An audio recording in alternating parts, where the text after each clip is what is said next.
Hello everyone. Let's see. Is this working? That is always a question. It's always the question, and sometimes it needs to be asked a lot.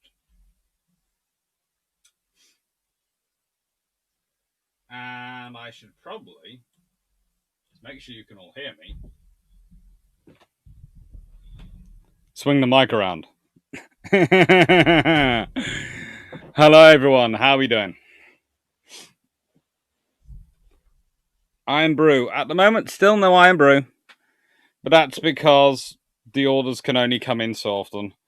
And I should have probably ordered some from the cart when they had some in there, but I didn't. And they're now out of them, so I don't know. Alright then. Now, hello to my lovely girlfriend, Anne, and my mum and my sister who are all watching this. So, hello. A tad louder, we want me to be. A tad louder. Well, let's put this more on me and that should be better. Is that better? Is that loud enough?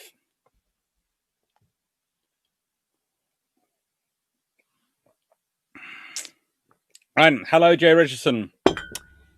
Let's see, who was first tonight? Hello, Daniel. Hello, Carl. Congratulations, Daniel, on being first. Congratulations, Carl, on being second. And good evening, Albert, who was third. Hello, John. Hello, Martin. Hello, Vision. Hello, Stafford. Hello, Greg. Hello, Gordon. Hello, Carl. I'm not that late. I'm just getting a drink. Greg Southey, only acceptable if it was Iron Brew or an Iron Brew derivative. No, it's my very special Winnie the Pooh mug, which has the milk of human kindness in it. Because, well, when you're drinking from Winnie the Pooh, it should only be milk.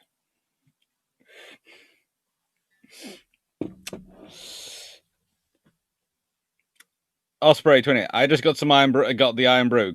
Very good. I'm glad someone's getting some Iron Brew. Some will be coming to me soon. It's actually all scheduled for delivery tomorrow. So a whole load of Iron Brew will arrive tomorrow. But tomorrow was the soonest I could get any Iron Brew. Apparently, lots more people have been drinking it. Yes! That's good. We're going to keep it going. Loud and clear. Sound works. That's good.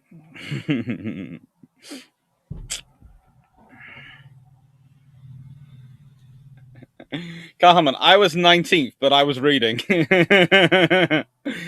Hi, Jim. Hi, Sean Mack. Hi, Bale. Hi, Greg. So, hello, everyone. Hi, Will. Hi, Jay Richardson. Let's see. Let's get this right. Now, I'd say I might shrink this just a tad to make my head stick out a bit more. Oh, I found that, and now I found out the reason why it wasn't sticking out.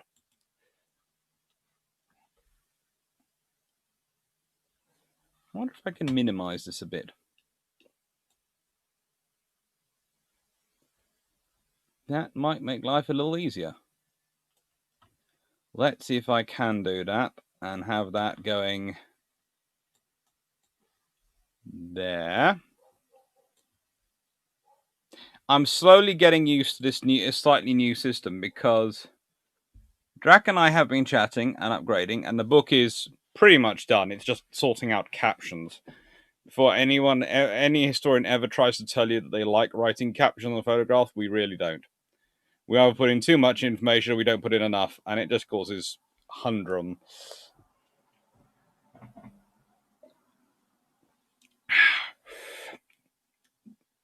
There's something.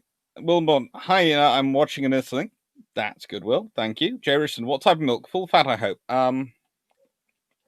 No, because as you will see from the picture, I just posted to the Fluffy Research Assistant picture section of the Discord. I am putting on a little bit of a podge, so this is skimmed milk. I'm being good. I'm going to keep up the Iron Brew, but the exercise bike has finally arrived, the new one. The old one had managed to break. Thankfully, not because I'm so heavy, but because it managed to get a whole lot of stuff dropped on it, and it wasn't really designed to take it. So I got a new one. eventually sent to me. I decided that actually that part of my paycheck should go. Seeing as I can't go to the gym, I cancelled my gym membership and worked out that about 4 months worth of gym membership is about enough for a bike. So, bought myself a bike, a little sort of a little sit-on sort of one for the standing bike, and that is supposed to arrive hopefully the beginning of next week. I get a new one, and because I said the old one's broken, that will hopefully help me work on the podge a little bit. My cup has homemade chocolate milkshake using Kelly's Cornish ice cream and Bourneville cocoa. Eleonora, now you're just being cruel. Kelly's Cornish ice cream and Bourneville cocoa? Oh. Calm, I can order canned iron brew, maybe this week. You are a very lucky person. Canned iron brew is good. It is good. Right, so today's From the Sea, how navies influence land campaigns.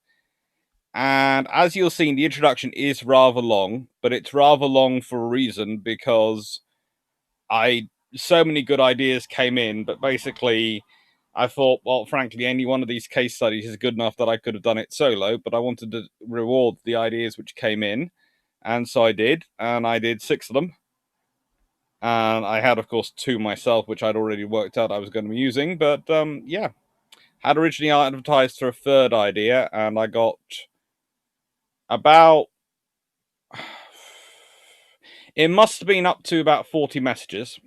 Mostly DMs on Twitter, but quite a lot of DMs on Discord, and several messages through Patreon. And I looked through them all and found that there were about 4 examples which came up multiple times, and they were all very good ones. Well, that's what to say. 3 examples which came up multiple times, but a gentleman called Daniel, who is on here, Mr. Friedman, managed to suggest Sierra Leone a lot. A lot. So, you know, I added it in.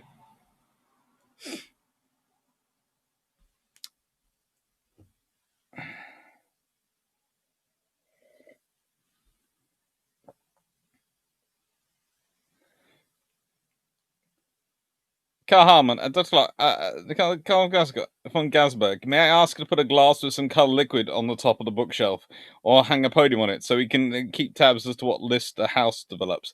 Hopefully the house won't develop a list. Hopefully not. You all can't see where the camera is, but the camera is literally balanced on that bookshelf now. So the camera is balanced on one bookshelf, on a stand on the bookshelf. I think I've got it just about level. And then there's me sitting back here in front of another bookshelf. So it's bookshelf to bookshelf is what it's viewing. And it works, sort of.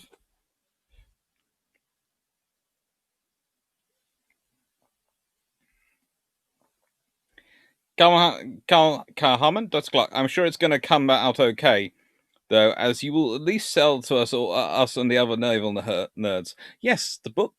I'm happy with the book so far. I thought originally it was going to have about 90 pictures in it, and it looks like it's going to have about 170 pictures in it, because I was supposed to supply 120 pictures, and they were going to whistle down which were the best ones, and they liked all my pictures, and I supplied over 160, and they've basically gone with all of them. So it's going to have lots of pictures in it. Stav Thompson, I understand about the captions. Still writing them for my World of Warships legend clips. Cool. Jeff Beeler, afternoon, Jeff. Got some homework done and have done some supplemental research. Cool. Jerison, I turned my spare Land Rover axle into some weights. Very good. The intro was worth it. I then got round to watching Drank's short on the Zero Fighter. Yes.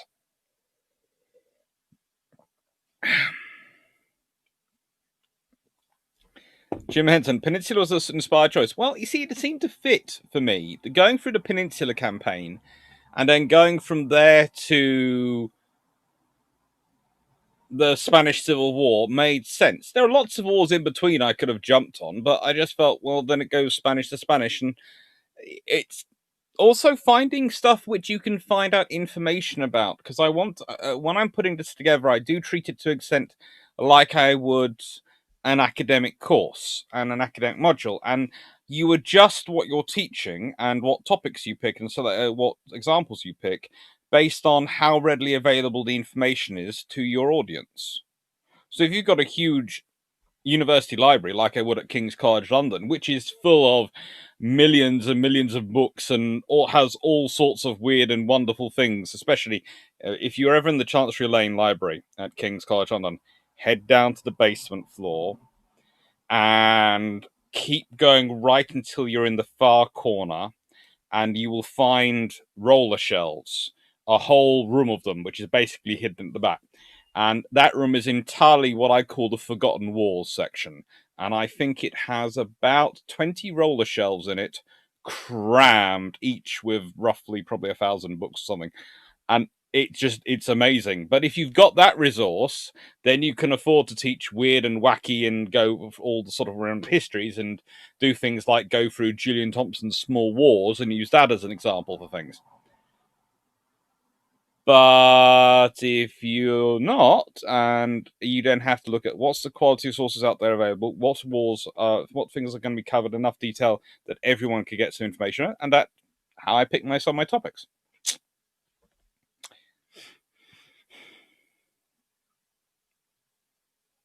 Denham Waves, sponsored by the Sierra Leone Tourism Board. Denham, ooh, lots of pictures. That's good. Means more pages, I hope. It should do. Come, Dr. Luck, sounds good. How many pages long? Very long. Bilge Pumps. I've actually just been editing next week's episode of Bilge Pumps today. I did manage to do that a bit this morning, and that's gone in. I've also posted a video to my Twitter account, which was the video of some of the bloopers. Mostly it's the big blooper of me at the beginning, actually. To Twitter, so you can all go and laugh at that one if you fancy. Kevin Taggart. Hi, Kevin. Carl Gasman. Can you say a line or two about World War One Adriatic naval equivalent effects on land campaign? Arcona, Durazona, etc. I'll try and factor in once I get to the relevant part. I'll factor in something to do that. I think I know which one it would fit in with. I'm honestly, there's the one I would sort of fit in with, which I don't think they were paying attention, but they should have done. Garman, does Drac still watch these lives? I'm fairly sure Drac does watch these lives. At the moment, I'm not sure if he's watching today. I hope he might be, so I'm going to say hi and hope you're all fine. But you know, he usually does. He usually wanders around. I know he tells me when I've done something, good, and when I've done something bad. He's good like that. Seriously, I owe him so many drinks in a pub, though. I really do.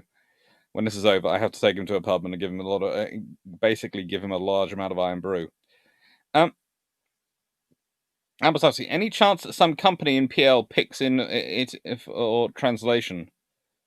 I know it's already going to the USNI. I know it's going to be published in America by the USNI. It's published in the UK by Pen and Sword, and I'm hoping it's going to be picked up.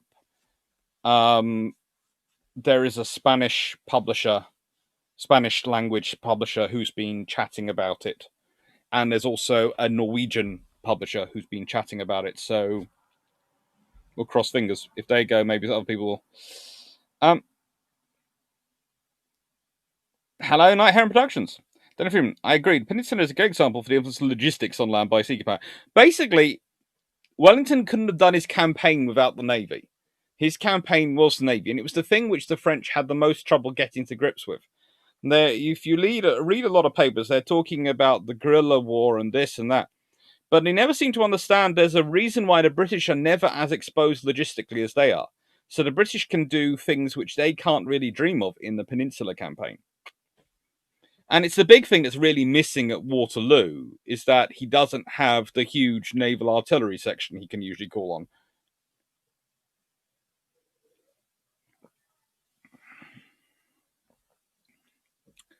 So you might. Revolution, probably largest British land campaign using Royal Navy support. The range, huge troops, masses, and supplies, most part supplied by sea for 8 years. Yeah, pretty much.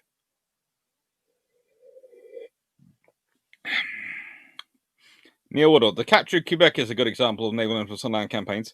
To be honest, Quebec is one of those scenarios which is used often. I've already discussed a bit as a forerunner of amphibious operations, and it really does teach you a lot about how wars are fought in terms of amphibious warfare, and the importance of oceanography, and why you have that as a section in your navy.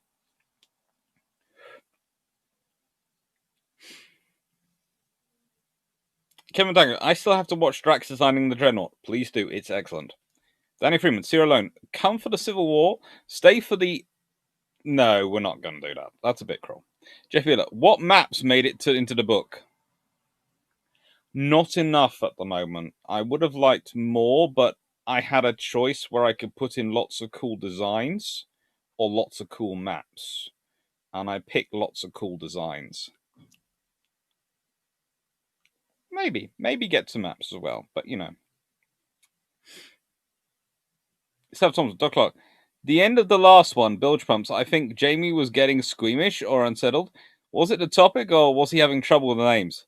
He's having trouble with the names. He's terrible when it comes to actors' names. What you don't probably do realize with bilge pumps is what happens is, let's say we record on a Tuesday morning usually, and we start recording usually about 10 a.m. Jamie usually remembers to join us about 10:30 to 11 because he's adjusted time wrong. So me and Drax start off by chatting away. We've worked out usually about the night before what we're going to be talking about and made sure we've given time to do some extra research. In Jamie's case, it's the morning or the evening before. I'm never quite sure of working it out.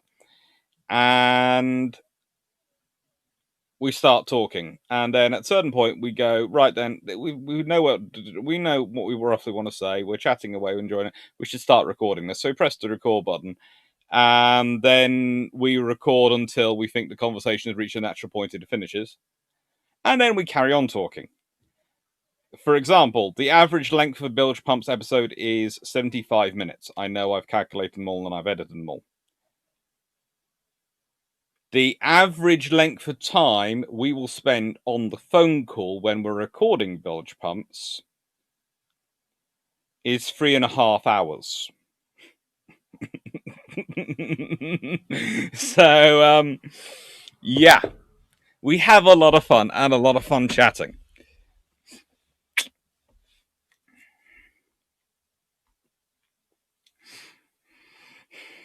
Carmen, I got 2 pen and sword books currently. I'll buy it if their books are top quality. Yeah, they are good quality. Ooh. Okay. Jeff Beeler, any war Chile is in a naval has a big influence on land operations. Bingo, because they're rather like Belize. And again, I did look at some of the Chilean wars, but I thought Belize makes the same point because it's so narrow that naval warfare is its depth. And really interesting enough, when we're sort of considering operations in the Baltic, i.e. Estonia, Latvia, Lithuania, I think the thing that's often forgotten is the naval dimension.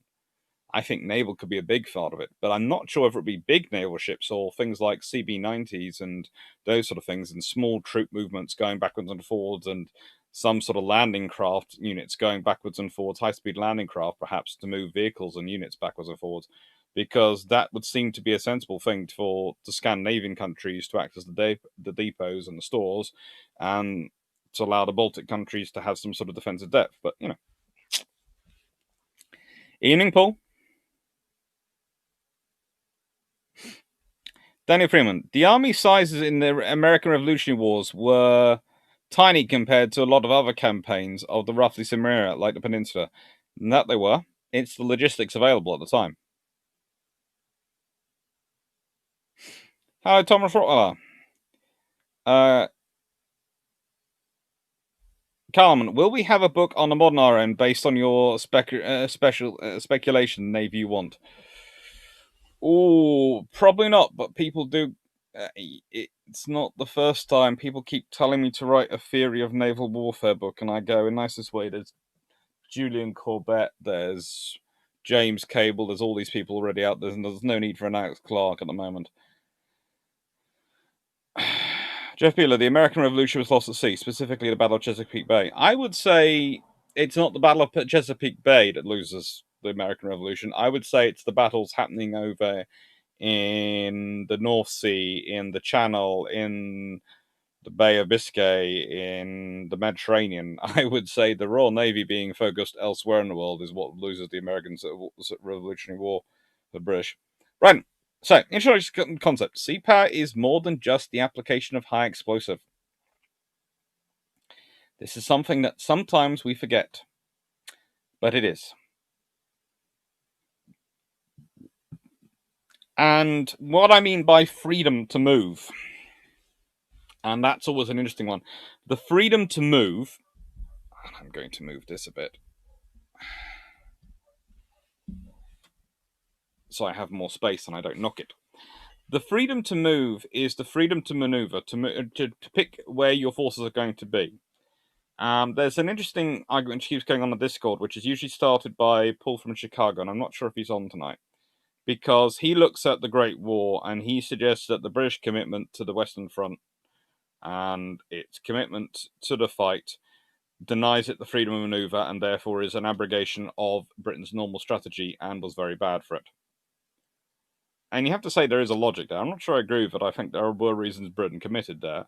But there is a logic to it, because Britain has traditionally made the most of its freedom to maneuver, which has been given to it by its naval power, its naval forces, the ability to influence events at its will. One of the things I could have put in there, as well as the Peninsular War, were the various campaigns where the Royal Navy would take large numbers of British troops along the coast of France and land them where they felt there weren't any French troops, and then they would raid. And it was how the British tied down humongous amounts of French forces, because they were trying to do the same job as the Jones were doing the Atlantic Wall. And that's the problem. You can never defending a coastline is like defending a mountain range. There is always more and more forces required than you have.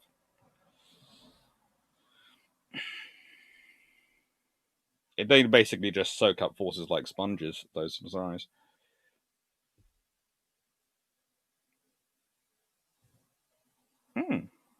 Seth Thompson, 3.5 hours to 70 minutes. Way to edit, Doc. So does this mean there will be a special unedited version in the future? A special unedited version could get us all sacked from our prospective jobs. No.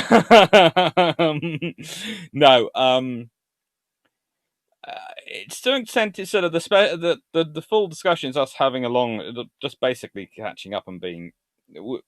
It's gonna sound strange, but it's kind of like three people having a meeting, having a chat, who are all going, "Wow, you noticed too, we can geek out together and be happy, and no one in this conversation is going to complain. In fact, encouraging you to go as geeky as you want to go." And then there's me doing the editing afterwards, going, "Right then, do we explain this point, or is it us going completely geekarama?" It's good. Tom Farrell, have also ordered a copy of the Sunmill Papers and Donald McIntyre's blog on him as well. Cool. Biography on him, yeah. Carmen, I'm addicted to my David Lister book, so don't mind me while I listen and read. Enjoy. Shulmac, if Wargame Red Dragons campaigns has taught me SDRV's 90s, going up and down rivers and taking out tanks with their Hellfires are lots of fun. That they are.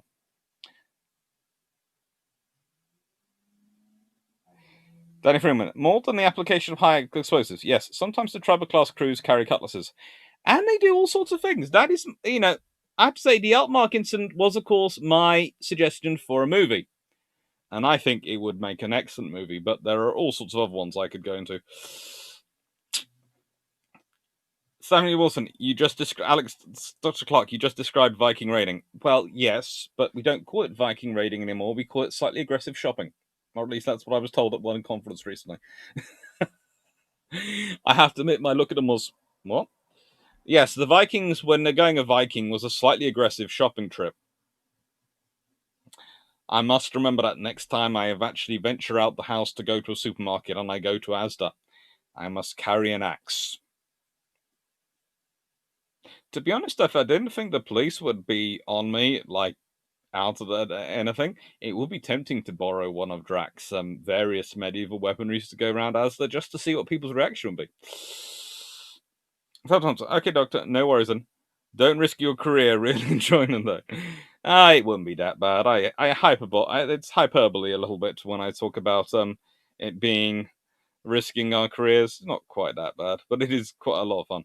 Can you upload bilge pumps to YouTube and just have bilge pump memes run in the background, please?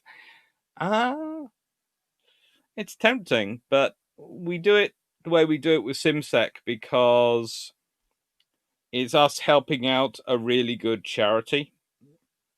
In that SimSec, we wanted to get them have more attention, and they do a Sea Control series, and they're really trying to get out there and make sure they're improving sea. There's this term which goes around which I don't like, which is called sea blindness. Good evening, Ian. And sea blindness is the idea that that lots of governments are forgetting the value of the sea and its importance in life because it's just there. And whilst I agree with the concept, I don't like the name. But that's one of the reasons we got involved with SimSec and we decided to put it with them, because to give them a bit more coverage and to give them something else which is in their arsenal to put out there as a product which is going to help them make their case. And that's what we hope they're doing.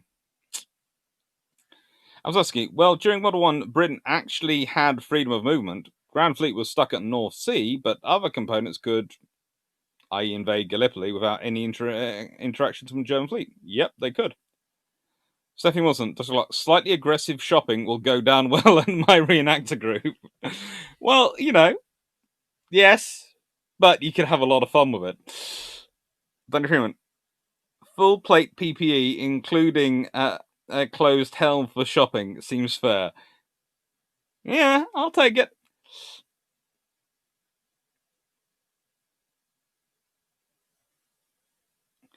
Greg Sasky, from a Scottish friend, if you're in full Highlandlear, kilt and all, you're allowed to carry a broadsword as it's part of the outfit. Might have to try that out. Jerison, the Vikings weren't the biggest raiders of the British Isles. That would go to the Irish. The Vikings were surprisingly good traders too. To an extent, I'd say also we had quite a lot of problems with Barbary pirates if you're down from Cornwall region. You'll know that because they're basically half the fortifications built in that time down there were not about fending off the Spanish Armada or any potential thing from that. It was about Barbary pirates coming and trying to take you captives and turn you into slaves.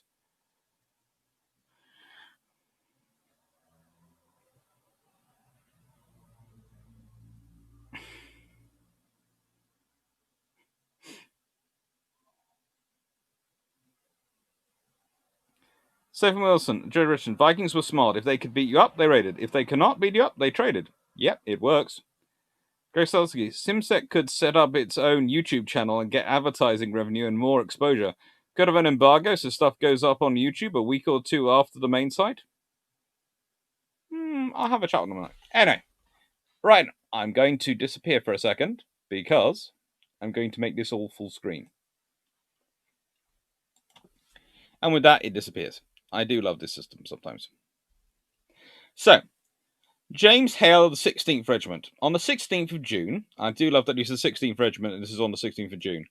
On the 16th of June, we marched to the city of Cork. On the following day, we marched to the Cove of Cork and embarked the same day with several other regiments. Remained in the Cove until the 12th of July, waiting for more shipping and troops to join the fleet. On the 12th of July, we put to sea under the command of Sir Arthur Wellesley, and about the middle of the day, the fleet were all out of the harbour, being about 40 sail, steering our course for the coast of Spain and Portugal. Our Commodore was the Donegal of 74 guns. The whole of this voyage proved very pleasant, having fine weather and such an easy sea.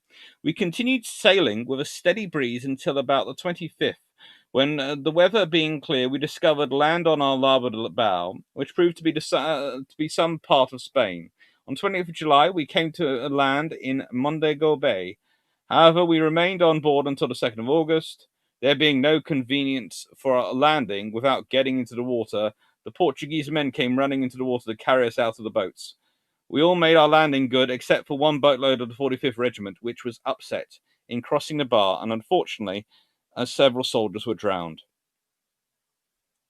What's interesting about this account is it's a soldier giving it, and that's always fun. But when you realize where Montenegro Bay is, and you can see it if you look on the map, it's about, I'd say half, 2/3 of the way up Portugal. And it's well beyond Lisbon. But the British were able to land a large army straight into the heart of where they'd have to campaign. No problems, no sweat. They've got the Commodore is a 74. It's 40 ships a sail. But I have to admit, when I looked up that particular convoy, the 74 is the largest ship there by a long way. There are a couple more third rates, and most of the escort are what we call fifth, sixth rates frigates, and they are there to provide an escort. But really, the British don't have to worry about the threat of the French fleet coming and intercepting this force. They can just do it. And they did.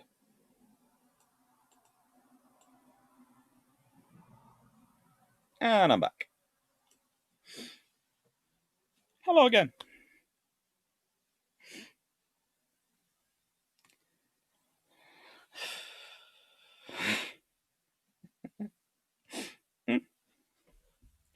So, pretty much the whole of the Peninsula campaign, and if you're really looking at this map, you can see all the various levels of mountain terrains, of rough terrain.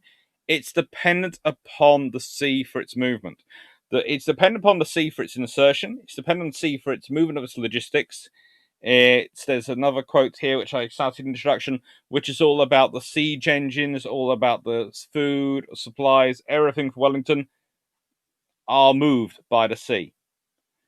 So Wellington doesn't have to use troops to secure his logistics train, which could be a very, very long thing. So when you're saying, oh, the French were deploying an army of 40,000 men, let's say. Occasionally they had ones in that range. You would probably find that between 4,000 and 6,000 of those troops would have to be deployed to protect the baggage train.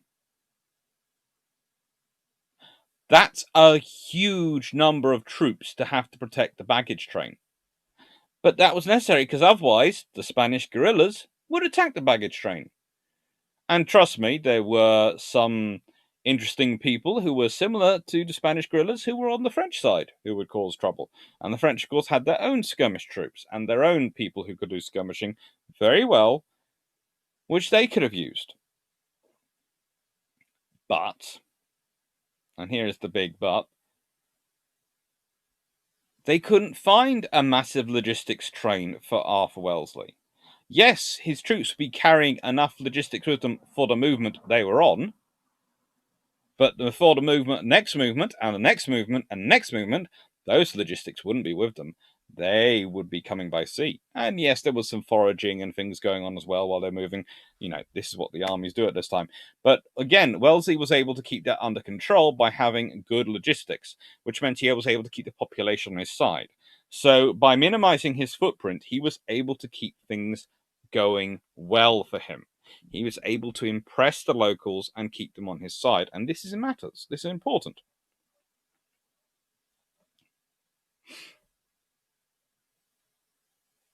Paul Johnson, das Flock. One of the German ships that were attacked was called Drachenfels. That's right. Memories of Napoleon Total War Peninsula campaign. Yes, that is a fun campaign. I like my Total War series. They were good. They are good games. Carl Guzman, in Art of War, Machiavelli wrote something around 6,000 men drink any well dry. They do. Jerison, it is debatable as to what side a lot of the guerrillas were on. Many would raid anyone for anything. True. Blue ship better. Do not worry. Do not worry at all. And there's another quote which I want to quickly chat about. And hopefully I can expand this without it disappearing completely. So I'll just do it to this bit so you can still see my hand. Hello. Wellington, I determined to march towards Wellington, I determined to march towards Lisbon by that route which passes nearest to the sea coast, in order that I might communicate with Captain Bligh of the Alfred, who attended the movements of the army with a fleet of victuallers and storeships.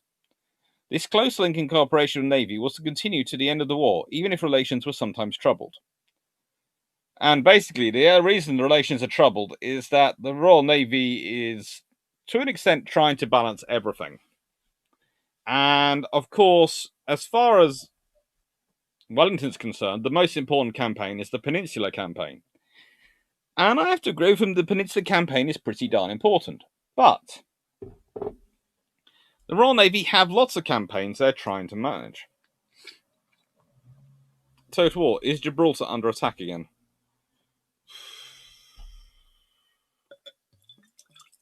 I used to love getting control of Gibraltar. I still do. I play that game. When I get that conveying machine back, I will have a go at it. And I will retain Gibraltar and block everyone up in the Mediterranean because I'm annoying.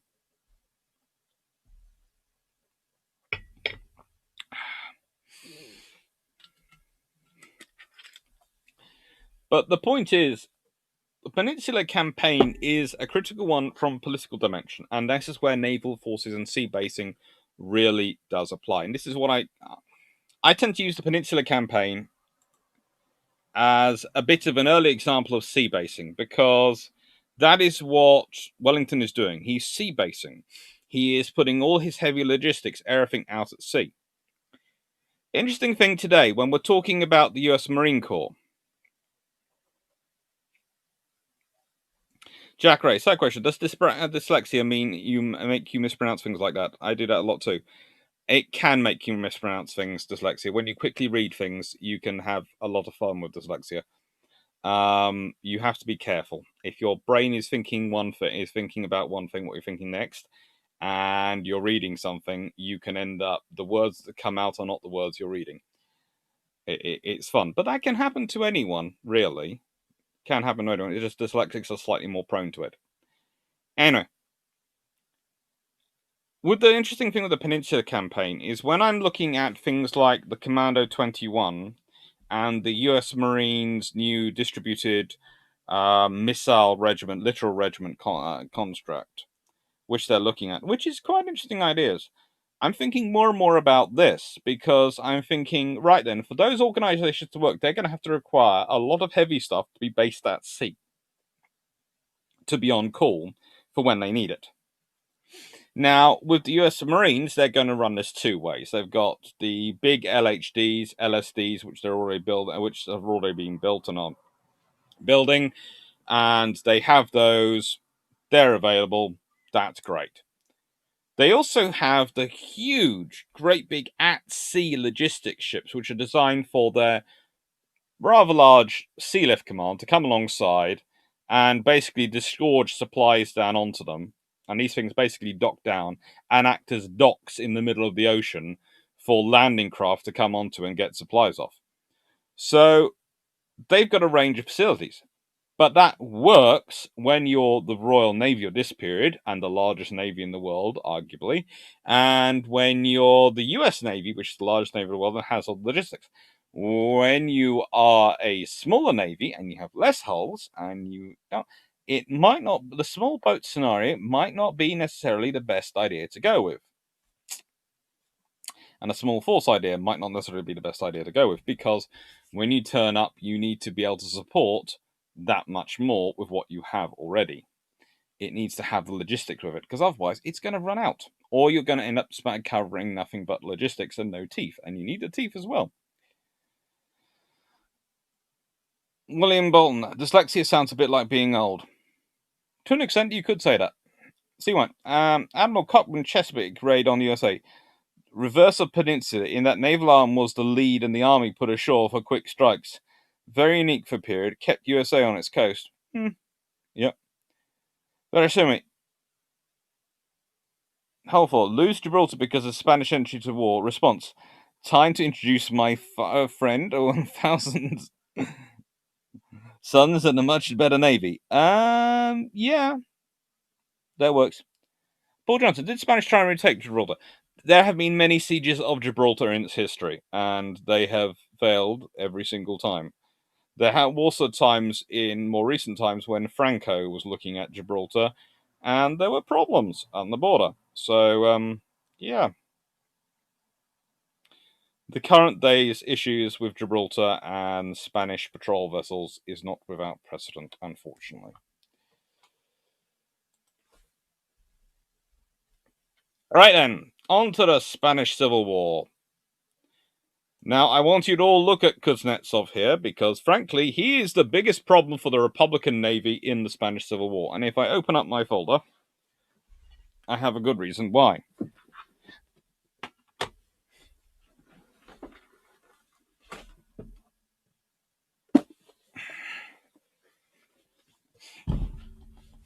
Right then, so the Spanish Civil War.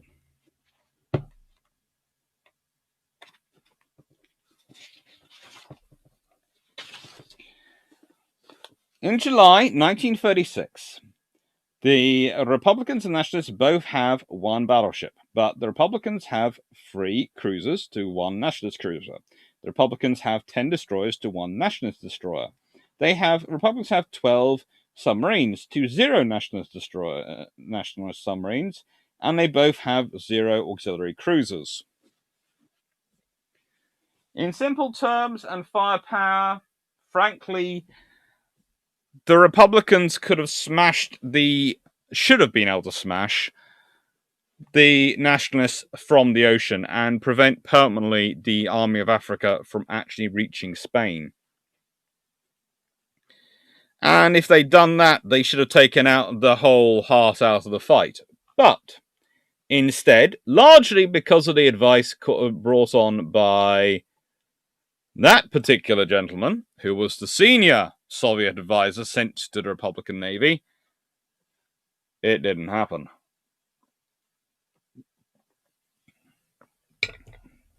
Because, like a true Soviet soldier, he did not think about the sea as a means of blocking the enemy. He merely thought about the sea as a means of transportation of his own supplies, and therefore bringing his own supplies out there to establish what he needed to do.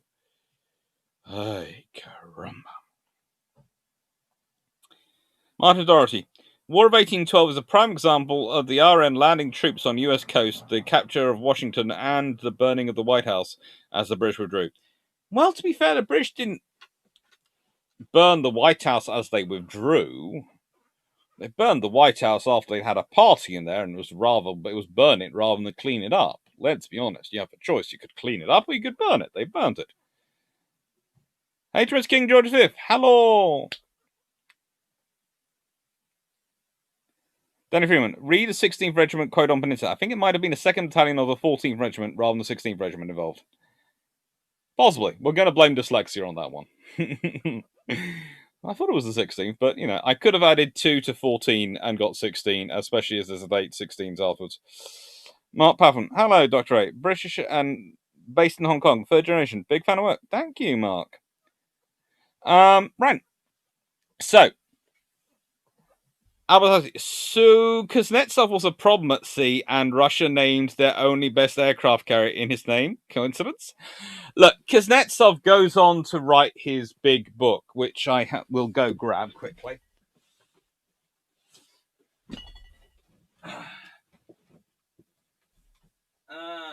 No, can't find it.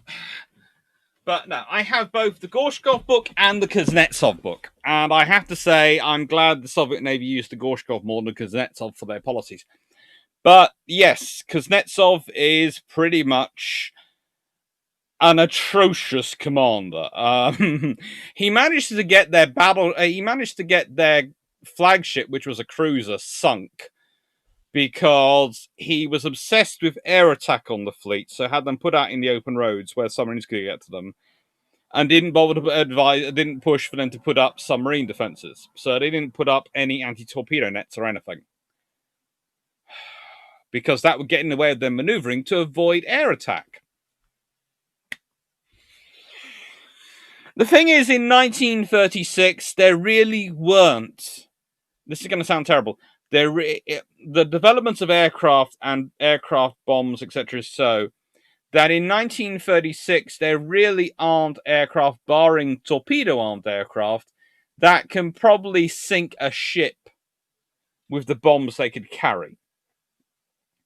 Not in terms of the ones deployed to the Spanish Civil War, anyway. So I'd have thought, as the basic air defense, you'd have had torpedo nets up anyway, but that might just be me.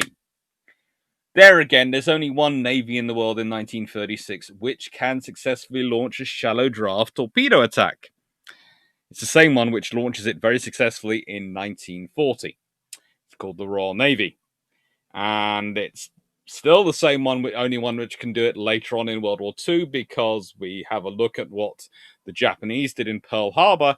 If their torpedoes had been successful as the Royal Navy's at running shallow, then the US Navy would have been in a lot worse state post Pearl Harbor.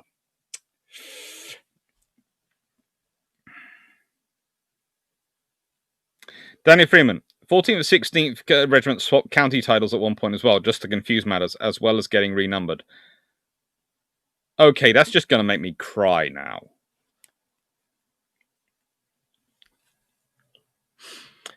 Stephen Connery, hi Douglas. On Kuznetsov's influence on the nationalists, what state was the Spanish Navy in training leadership quality time? Kuznetsov was attached to the Republicans. And you must remember, the Soviet Union supports the Republicans. The nationalists are supported by Germany and the fascists and Mussolini. And honestly, it's mainly actually, we talk about the Germans being important with the Spanish Civil War. It's not them, it's the Italians. And the Italians are fairly good at it. It's the Italian submarines which do all the sinking. And then the Italians sell their submarines to the nationalists. You know, it's the Italians who are fairly good at the job and do a fairly good naval war. And you obviously think, if this is one of the reasons why I make the point that if the French are being very half-hearted, and to blame it on the British not wanting to get involved is being twaddle, because with no side actually getting fully involved, if the French had wanted to, they could have seriously done a lot of damage to anyone and got involved and really done some stuff. But they didn't want to. The French wanted the British to get involved to do it for them, and the British didn't want to get involved in the Spanish Civil War because we were already dealing with the fallout from the Abyssinia crisis, all the issues in Africa, and the Japanese. Frankly, we didn't want another one. We knew the Italians and the Germans and what they were up to. We didn't want to get involved in it because we didn't want to have to actually fight them and deal with it when we were trying to deal with everything else.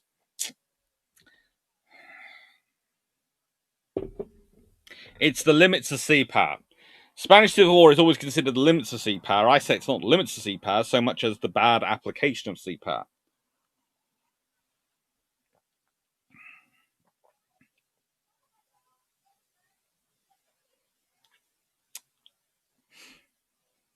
Mm-hmm.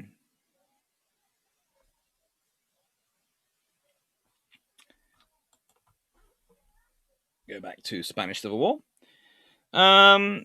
Steve Mike, what was the whole deal of the neutrality patrol? Confuses me. Seems uneven, preventing supplies to one side, not to the other. Well, technically, it was supposed to prevent supplies to both sides. The whole idea between the neutrality patrol was it was supposed to actually, by being neutral, the Republican government were the ones who had all the supplies in there. So if you provided neutrality and you prevented supplies going in, then that would mean the Republicans would win and you wouldn't have to do anything. The trouble is, neutrality patrol wasn't done, and the Italians and the Germans show up as part of it. And they do not behave well at all. And there are all sorts of classic cases of basically Royal Navy destroyers being assigned and French destroyers being assigned to follow German and Italian ships around and remind them of what neutrality is.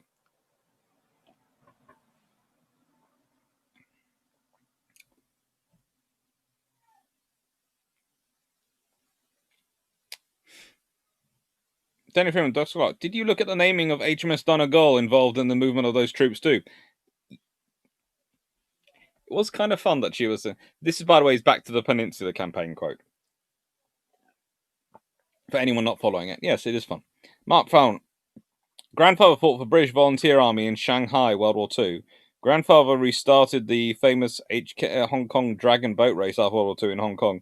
It was a Navy RAF Army local fisherman affair. Oh, I can imagine that was a grudge match. On the water, grudge match. Off the water, it'd be a lot of drinking. On the water, a lot of grudges. Then they aren't Italian submarines attacking shipping in the Spanish War. It is anonymous pirates that the Italians kindly offer to help track down and stop. Yeah. And then sell their submarines that they were using for it to the Spanish nationalists. Then wasn't there a revolt in Palestine 1936 to 9ish to distract British too? There were all sorts of things going on over the British Empire at the time. Jeff Beelan. And aside, on SimSec, I recommend listening to the Free Falklands podcast on South Georgia in a row, in this order: Parry, Sheridan, and Nunn. Complementary views of the same amphibious campaign. That is why I recorded them all. They are pretty fun. But no, the Spanish Civil War is just... It's one of those things. And it is all about presence. The uprising caught all the foreign governments unprepared.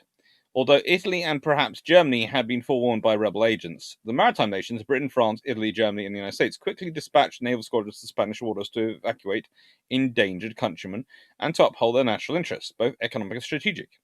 Warships remained throughout the war, the German Navy sending a disproportionately large contingent. Virtually its entire surface fleet. As the first flurry of the evacuation subsided, ships settled into a routine of maintaining a presence in Spanish waters, as much because the existence of each other in the area as the unpredictable actions of the warring Spaniards. Naval officers of all these nations personally and openly favoured the rebel cause for its stated objective of establishing law and order and rooting out communism. That's Frank's assessment, and frankly... I think Frank has managed to cherry pick some sources very well on that one, because looking through it myself, the Royal Navy officers seem, especially the destroyer crews, which I've dealt with, mostly to be sitting there going, well, yes, we like law and order, we're not pro-communist, and there are a lot of Soviets turning up on the Republican side, but the Republicans are the elected government, and militaries do not overthrow their elected governments. Because remember, this is the Royal Navy we're talking about. We're talking about a nation which is... And to an extent, the Americans are the same. We don't like who the Republicans are in bed with, but we also do not like the idea of overthrowing your duly elected government. There is a sort of different personality once you're looking at the German and the Italian ones. And one of the interesting things I find he does do is he focuses on communications with the Germans and Italians, without considering that there might be context here and that the British are just agreeing with the Germans and Italians to get them to shut up. You know, a nicest way, if you're having a conversation with someone who is a committed fascisti, which occasionally they were in the Kriegsmarine and the Regia Marina, there are a few of them out there. It takes a longer time for them to get into command positions, perhaps, but there are still a fair number of them there. And they are going on and on and on and on about it. You might well say anything at the time. Remember, this is 1936 to 39, prior to World War II, and prior to discovering all the lovely things they've been getting up to with the various, what they were terming work camps, but of course we now know as death camps. Well, you know, you might say anything to go, oh yes, we really do agree. It's law and order. It's law and order. Can we please pass the dessert, the port, anything to shove in his mouth, please?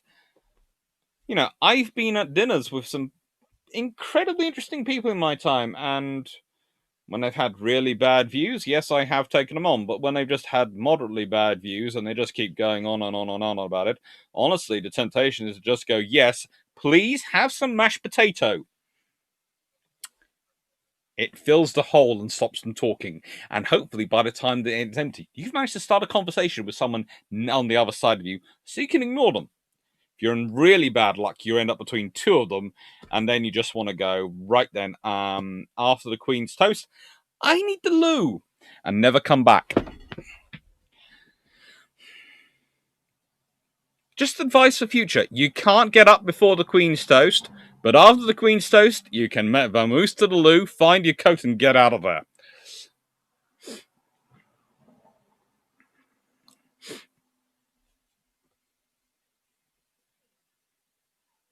Jefferson, HMS Hood was also involved in the neutrality patrols.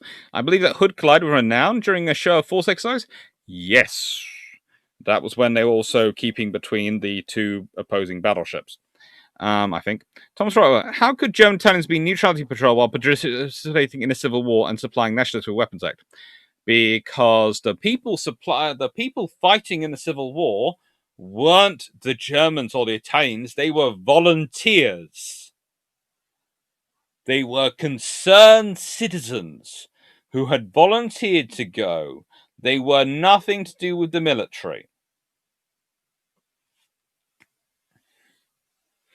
Or they were advisors, or they were all sorts of things, but they weren't they weren't a government force.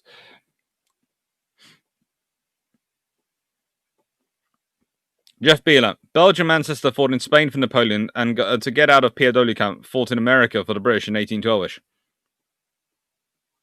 Sounds good and perfectly reasonable.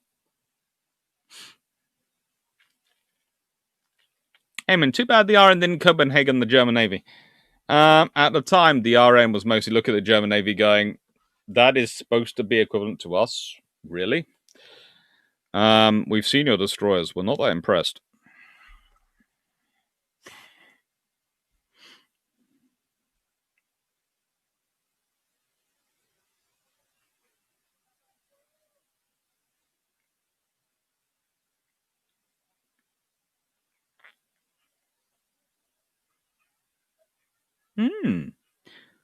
Still, silly Manocots, there is a lot more social pressure at dinner than on the internet. Yes, there is, because at dinner, it's very rude to your host and hostess, who might be very nice people, to thump someone.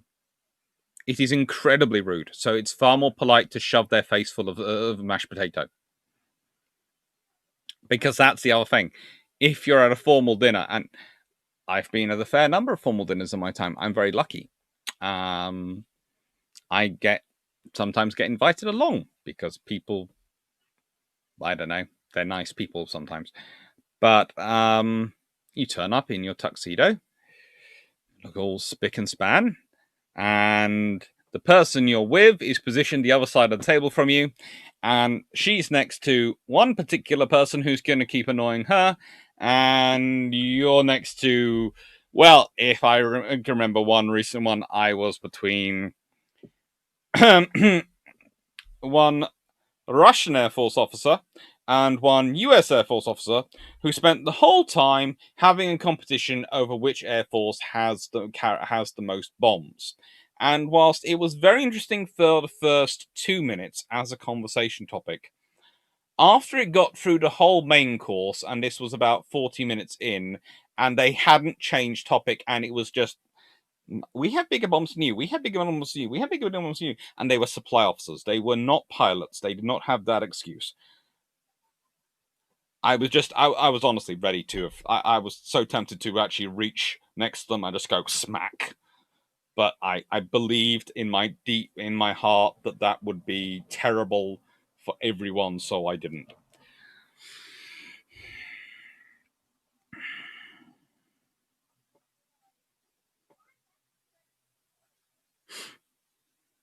Jeff Biller, yes, newspapers talk of attacks by pirate submarines during the Spanish Civil War. Yes, they were the Italian Navy.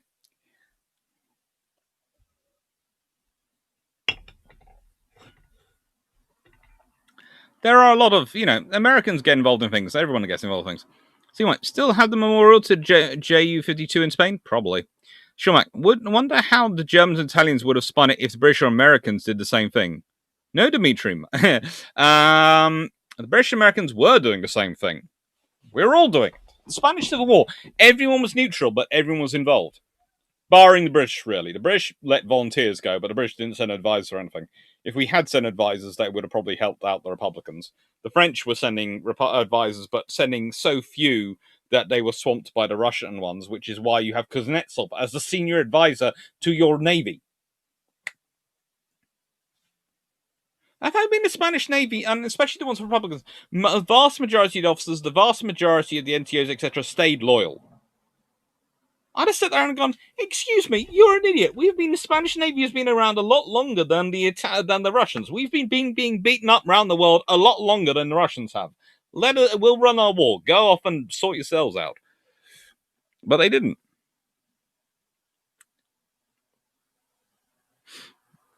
Grace Howski, pilots would have been sharing flying stories, not counting bombs. Yes, they would have been. That would have been more interesting.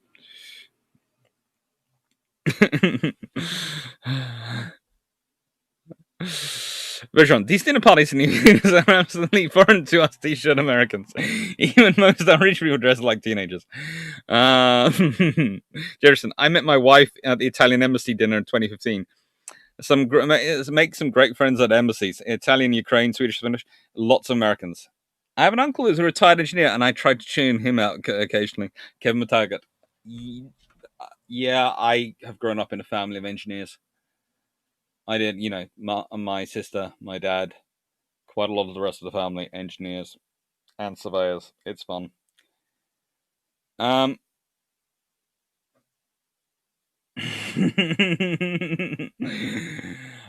It's a whole scenario when you're dealing with it. But this is why, in nicest way, when I'm looking at Frank's paper, I'm sitting there going, you're saying these attitudes in the nicest way. They'd have done what they were told by the governments anyway.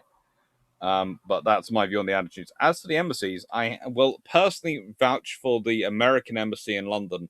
They do these absolutely beautiful mini cheeseburgers. And I have been there several times and had mini cheeseburgers and mini fish and chips. So you have these little sort of delicate sort of mouthfuls of fish, what I would call a fish bite, and about 4 chips served in these sort of little sort of cones, and you have these little burgers as cheeseburgers, and once I even had little cheese and bacon burgers, and it was just lovely, really lovely. It was the kind of finger food I enjoy having. I didn't have to ask anyone to translate what it was, which is what the joy I had at one particular fun time at. I think it was the Amigo Vespucci, the Italian sail training ship, came to London, and I was aboard her, and I'd taken some students and all these things, and I was honestly not sure what the food was they were trying to serve me. But luckily, I met a very, very nice, very, very nice young petty officer who looked at me after looking at the thing and said, "Sir, would you like a pizza?" And I went, "Uh-huh." He went, "We have some pepperoni pizza." And I went, "Thank you." And so everyone else was having individual sort of delicate food, and there was me, and it turned out the petty officer, who was the chief petty officer of the vessel, and the captain of the vessel were all enjoying pepperoni pizza. And everyone was looking at us going, "Where did you get this?" Well, good times.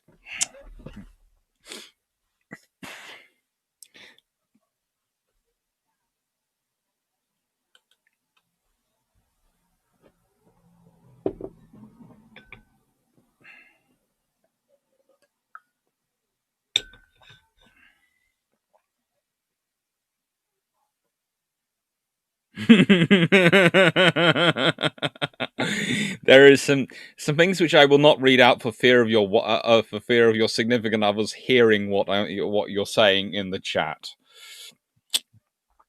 The mini cheeseburgers are called sliders for some reason. My hotel has served them for banquets. Sliders. I'll have to remember that. I just call them mini cheeseburgers, but you know. So Korea. Now, Here's the joy about Korea. The Korean War was a watershed in the 20th century history of the United States Navy. During that conflict and for the next 50 years, US naval forces conducted operations that maintained control of the world's oceans and brought sea power to bear against enemies ashore. Freed by friendly control of the sea from the threat of hostile fleets, American carrier squadrons, shore bombardment ships, and amphibious units engaged North Korean and Chinese communist forces on the Korean Peninsula. Navy and Marine Corps aviation units executed the majority of United Nations close air support missions in the war, shot down numerous communist aircraft, and disrupted the enemy's resupply and reinforcement efforts. Notice they don't point out that it was a Royal Navy aircraft, which actually were the piston-engined aircraft which shot down jet fighters, but we'll leave that to one side. Sea Furies for the kill, or for the win. The 7th Fleet ensured American ground forces got the men and supplies they needed to fight and win far from American shores.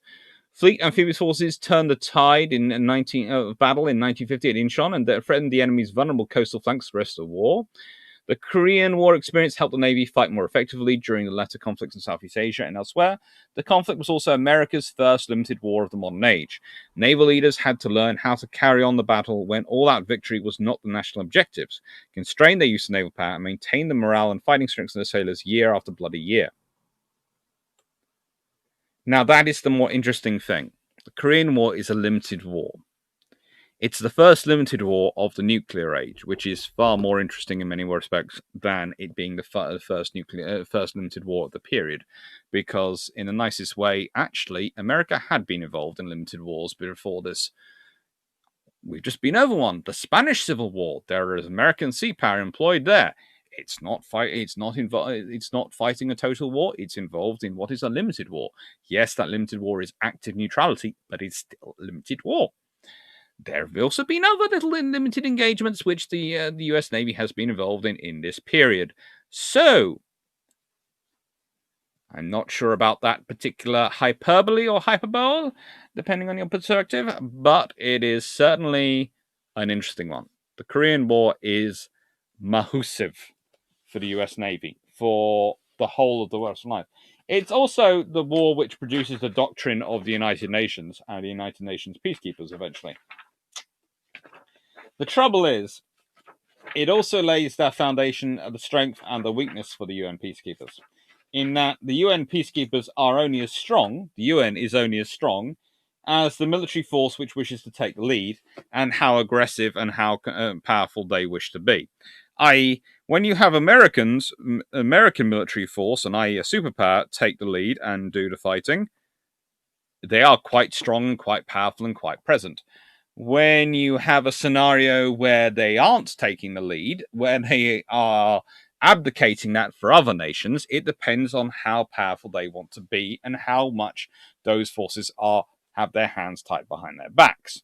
I.e., if you're looking at later wars like Kosovo, etc., and all these and Bosnia, where the British and French take the lead, you have the British who are prepared to do a lot more fighting, but they have limits to what they can do. And you have the trouble is that the Americans don't really want to take the lead on the ground in Bosnia, but they want to take the lead in the air campaign, which means they can have overall massive power and massive domination of the air campaign, but that doesn't necessarily fit with what the land forces are doing, which causes problems. So, Korea is a classic example of not just of limited war of naval forces and of sea power. Much like the Peninsula campaign, the logistics are entirely sea-based. Incheon is always remembered as this landing for the amphibious assault. What people don't realize, seem to forget, is that a huge part of Incheon was not only the assault, but also moving the logistics up there to support the forces. And that's the thing. Because the logistics for the communist forces had to come down the railways and had to come down on land, they were fixed points which could be intercepted and annihilated, and they were. HMCS Haida spent most of her Korean War basically sitting off various railways going, hello train, bye-bye train, hello train, bye-bye train, hello train, bye-bye train. Whereas the UN forces, or actually what is American and Commonwealth forces, form the bulk of it, have their logistics supplied for them at sea. Basically, ships are moving the stuff around and it's there, and then the vehicles take it from the ports to the front lines. Sure, Max. Sliders are when you want all the elements of a burger but don't want a whole burger. Eat a whole burger. I also would prefer to eat a whole burger, but if I'm at a delicate, fancy soiree, sliders, as I've been told they're called, are fine. Especially as usually, in my experience, you have three groups of people at a party. You have those who won't eat anything because it's not the current in vogue diet. You have those who won't eat anything because they are actually honestly allergic. Actually, no, four groups. And you have those who won't eat anything because apparently eating in public makes you look disgusting. And then that leaves all the food for the rest of us, like me, who will quite happily eat anything that's put in front of them that they know what it is. So, yeah, usually that means that I get about 4 or 5 sliders, quite happily, as they're called. I have the seafood policy of food at these sort of parties, in that if the food passes in front of me and I see it and like it, it's gone. In fact, I once had so much on a plate that they thought I was a waiter. This is why I need to spend so much time in the gym and why I need to exercise often, because I like my food. And basically, the moment I stop exercising, Podge appears. Right then, let's get on to the Korean questions, because I think we've got off the food. Kevin McCarroll, did I hear correctly? They have fancy dinners on ships, obviously, when they make a port call. They do. They do have very fancy dinners on ships. It's called, it is, as Jay Richardson says, Naval Diplomacy. Basically, the Royal Navy's main policy, and this works very good when you're working with the American Navy because their ships are dry, whereas ours are wet, i.e., ours have, the Royal Navy's have alcohol, is invite them over, have a dinner, give them lots to drink, and basically have a nice conversation where you explain exactly what you need. And it usually turns up, along with a request for aspirin. Let's see. Calvin Gasman, Mark Felton. Channel features South Korean involvement in USA's Vietnam War. Quite significant. Yeah. Paul Johnson. Was it Korea that Americans had to withdraw one of the Iowa-class battleships from bombarding the coast so the North Koreans would get round the table? Yes, but that was also that particular battleship was running, how do I put this? Well, you see, a small light gun battery decided to engage, of North Korean communist decided to try and engage the battleship, and of course did absolutely no damage, but was firing at it and annoyed it. So she returned fire with her entire main battery, and a destroyer signal to her, basically going, testy, testy. It's it's thing, and of course Korea managed to get these two to link up again, HMAS Bataan and USS Bataan. They did enjoy operating with each other. The Batans basically ignored everyone else in their group, and as far as they were concerned, in any group where they were in, they were the only ships present, and they were all that mattered. It was kind of like twins getting back together again. They're fraternal twins rather than identical twins, but they felt a special kinship.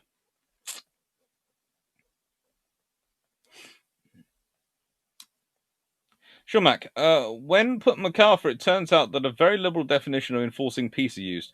Yes, he was planning on trying to use nuclear weapons at one point. Or at least he keeps talking about it. Stafford Thompson, Dr. Clark. Also, Korea was the last time a tribal went train hunting.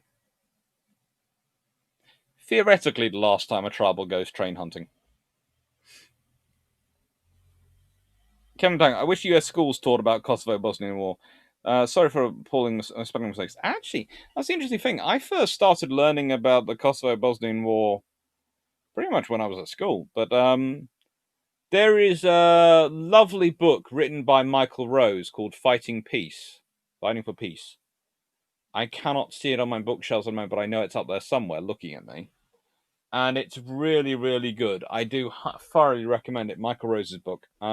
He was also the SAS commander in the Falklands War, and in that particular war, I'm less keen on him in the Falklands because I think he goes off and acts a bit of a cowboy. But in Bosnia, he does a very, very good job, and Fighting for Peace is certainly a book to read.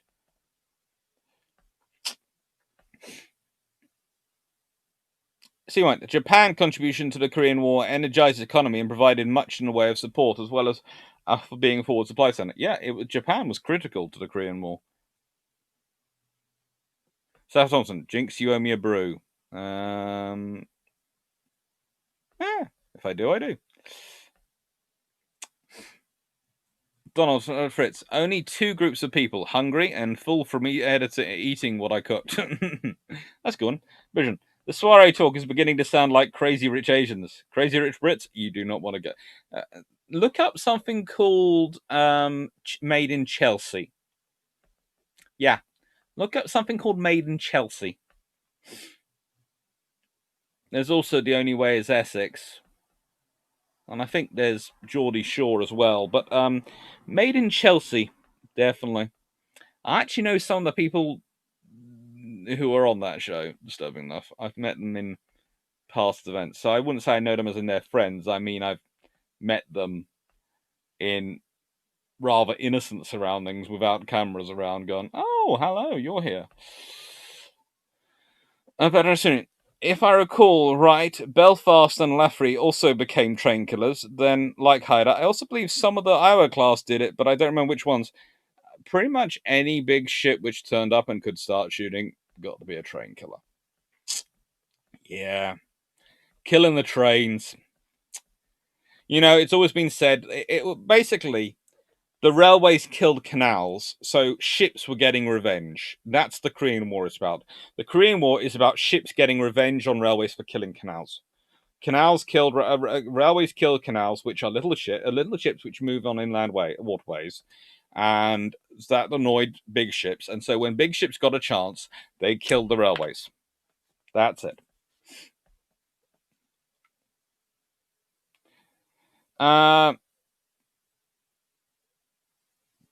Squad, does modern war trend towards total war? I wouldn't say so. I'd say actually modern war could actually trend towards limited war. I think the trouble is with mission creep, limited war can end up you don't really know when the objective is, so that it can then look a lot like total war. But it isn't total war. So I would say Afghanistan and Iraq, etc., especially as they start and as they actually are limited wars. But the trouble is, mission creep means that those limits keep extending, which makes it look like it could be a total war, but it isn't. It's still a limited war. Total war in the modern circumstance is probably what you get when you've got 2 nuclear powers bashing each other out. Bitron, Japan in the 1900s built the Kyoto line for foreign land through the mountains between Tokyo and Osaka to have a railway route out of reach of naval bombardment assault, as opposed to coastal Tokaido line. Very sensible. Very assuming. Also, was Vanguard ever considered to send over to Korea? I understand she was more useful, required to be around the Isles, but was there ever push to center east? There was consideration to center east, but honestly, HMS Unicorn was doing enough of a shore bombardment job. They didn't need Vanguard. Yes, you heard me right. HMS Unicorn, not an aircraft carrier, fleet forward aviation support ship, while providing aircraft support to Korea, also managed to get involved in shore bombardment range. There is a little bit of tribal in all of them. Basically, there is a little bit of tribal in every single one of the armored carriers, and that was the way Henderson wanted it. Neil Woodall, hello. It's worth the Article 15 to not find every ship dry. Yes, I have I didn't get court medal. That's good. Come against my Fritz. Locally, grannies used to say on large occasions of food for the priest, the teacher, and the party man. Others have to have sense and serve themselves. Sure, Mac. The signal was temper. Yes, it was. Sorry. Temper. I thought I was misremembering. I thought it was testy. That's another time. There was another occasion when the signal sent to a battleship was testy.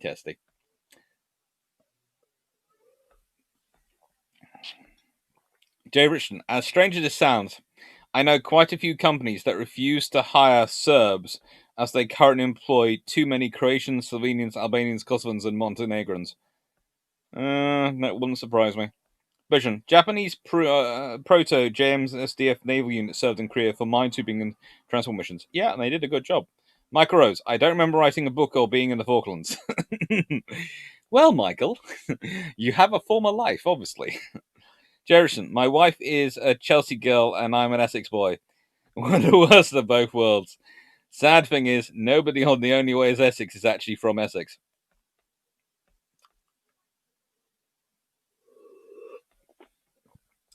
Ships versus trains. 1915 Ancona. Austro-Hungarian ships didn't like trains and stations and bridges. No, they didn't.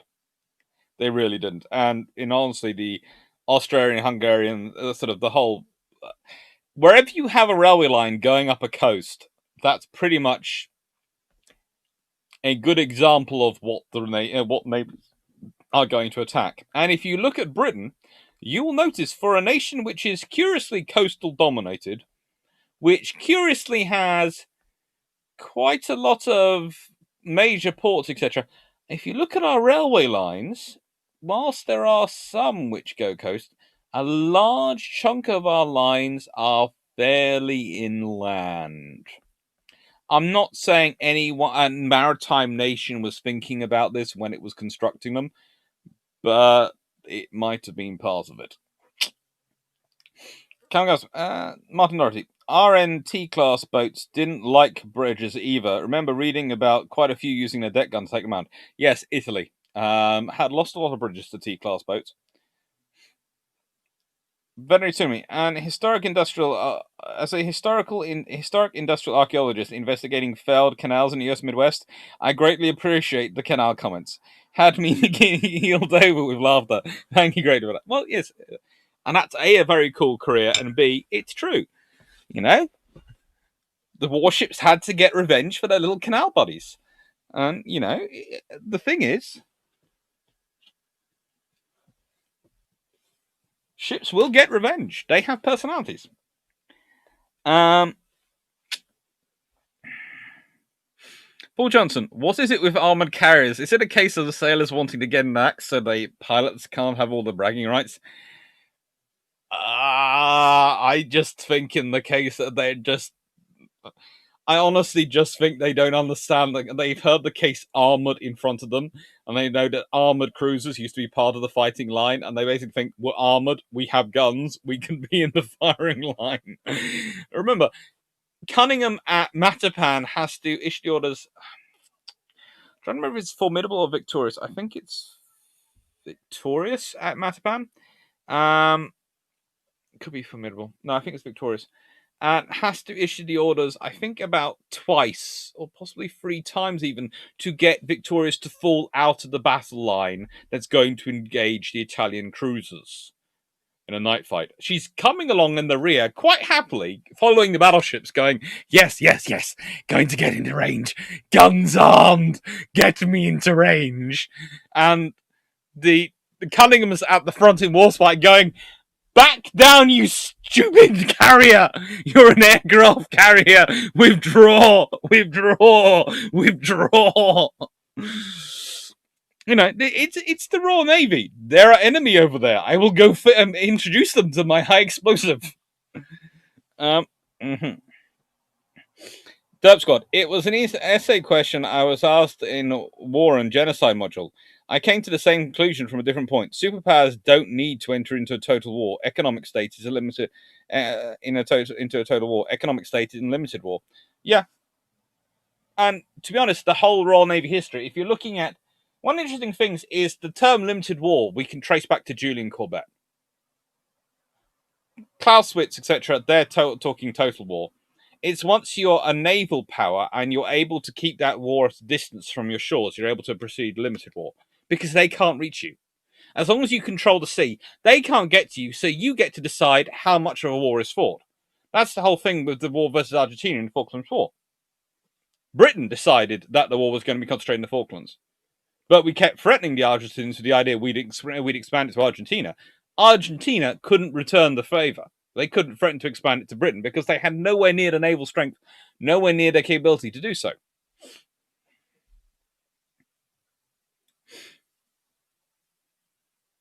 Donald Fritz, a US sub sank a train in Korea, I think, or World War II, one of them.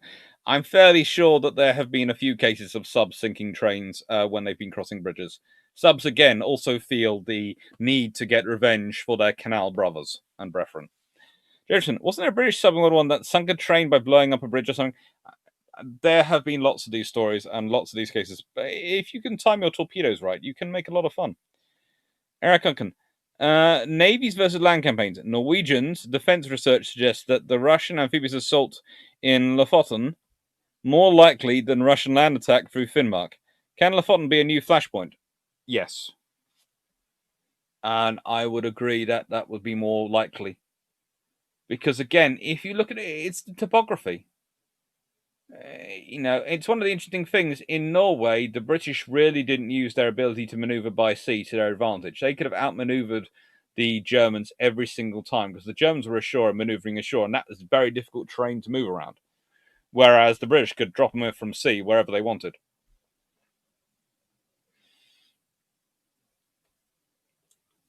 Seamoint, inland usually followed river valleys like early transport, based where the trains naturally followed. Yeah.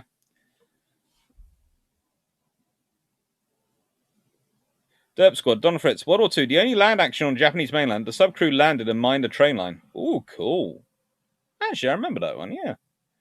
William Bolton, Warrow boom in the UK was early, mid-19th century. What range naval guns sent? Pax Britannica, nobody gave it a thought.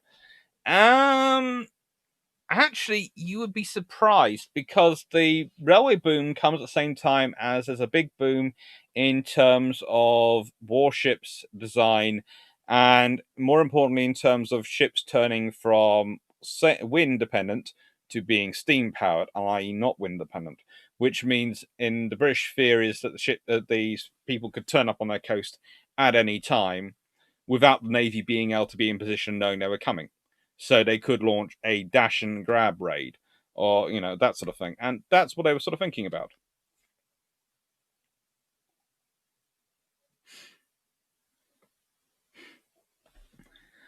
Mike, I've got a doctor appointment in 20 minutes. I better make it to the future Cod Wars video.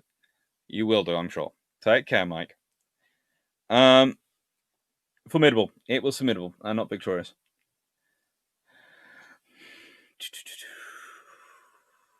Rowan Cash, read the inland nature of major British ports. Was this one of the reasons for the targets of the High Seas Fleet, Shoreball moment, seeming to be so obscure, Model 1? That also, to an extent, is it. The British ports are quite well defended. Britain is really quite turned on and switched on when it comes to the concept of sea power and the threat of the sea in this period. So you have the Marlow Towers and all these things. These are all built because of the fear of sea invasion and of basically someone launching not necessarily a successful amphibious operation, but a very quick attack, blast, and go. And it's always conducted with a steam age, which, of course, at the same time, the steam rubbers are coming in place. Atros Formidable is hilarious. Yes, she is. Sure, but I am a battle carrier. I stay with the battle line. Yes, that is pretty much her. Come on, KV2 of the naval world? Possibly. Vision. Is it true that the most UK rail lines are inland, but that is likely because drawing straight lines between cities avoids coasts? Railways built by private companies with only commercial interests. Okay, so this point gets me into trouble, but there are a few points about it. And the thing is, there were actual debates in the House of Commons about where they lot lines. Remember, railway lines are built with an Act of Parliament, and where the lines go, and these sort of grants, etc. So, whilst yes, the lines building, proposing them are commercial interests, there are other factors which play into what's likely to be given permission, and what's likely to be applied for, and how they're likely to do it. And there were actually opposition to certain lines because of them going by the sea. So,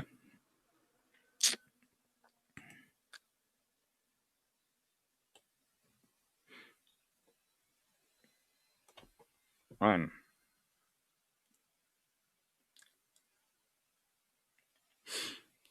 Benlon, always funny how when the battleships turn away from the cruisers, Formidable ends up leading the line. Yeah, that was just how she planned it. Very soon, Formidable Manpan. First comes the planes, then comes the shells. We started this, we'll finish it. Paul Johnson, armor carrier is the offspring of tribal and warspite, possibly. Staff Thompson, Clark. The carrier is just new speak for many, many friends to introduce you to. Yeah. Angus Sunderland, just you wait until battleships get their revenge on carriers. Donald Fritz, in the bilge pumps, you'll talk about how the US should go for a small carrier of 40,000 tons, but isn't that just the US America LH-6? They talk of the take off the well decker made on a large hangar for more F-35s. Jumping out of that one into that one a bit from the Malaysia one, but it does actually fit in Indonesia and Malaysia. I usually say about 50 to 60,000 tons is what I'd be looking at for the smaller carrier, or maybe even as big as the Queen Elizabeth's. Strub, Doctor, sorry for joining late, but how would you rate Russian amphibious capacity? They're growing it. Their LHDs are going to be interesting. Stephanie Wilson, Dutch Clark, there are more boats on the British canals now than at the height of the Industrial Revolution. The USA is missing out on a major tourism market by reviving their own. They are, definitely. Canal boating is fun. It's a lot of fun. Jay Richardson, Stephanie Wilson, my friend is trying to buy a canal houseboat. It is a struggle to get a mortgage for one, as it's not considered a fixed asset. Yikes. Hi, Austin Harmon.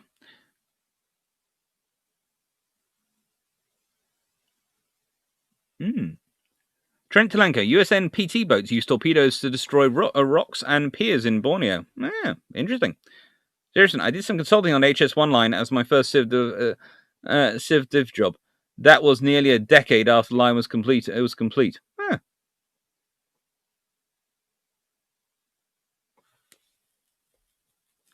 Right, so let's make sure this is fair and start Malaysia properly.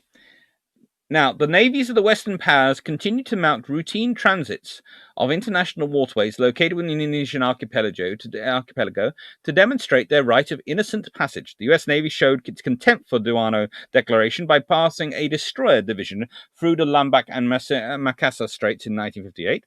The Indonesians failed to make any protest, apparently because American ships were not viewed as a threat at the time.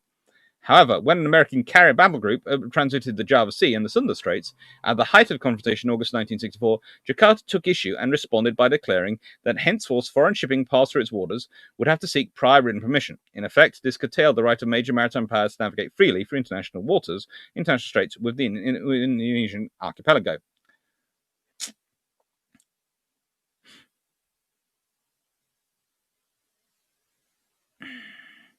Jakarta's reaction was a reminder of the unintended consequences that might arise in response to the latent naval suasion presented by the routine deployment of aircraft carriers. The offensive nature of aircraft carriers and the military capabilities of their air groups unsettle littoral states that are within their range.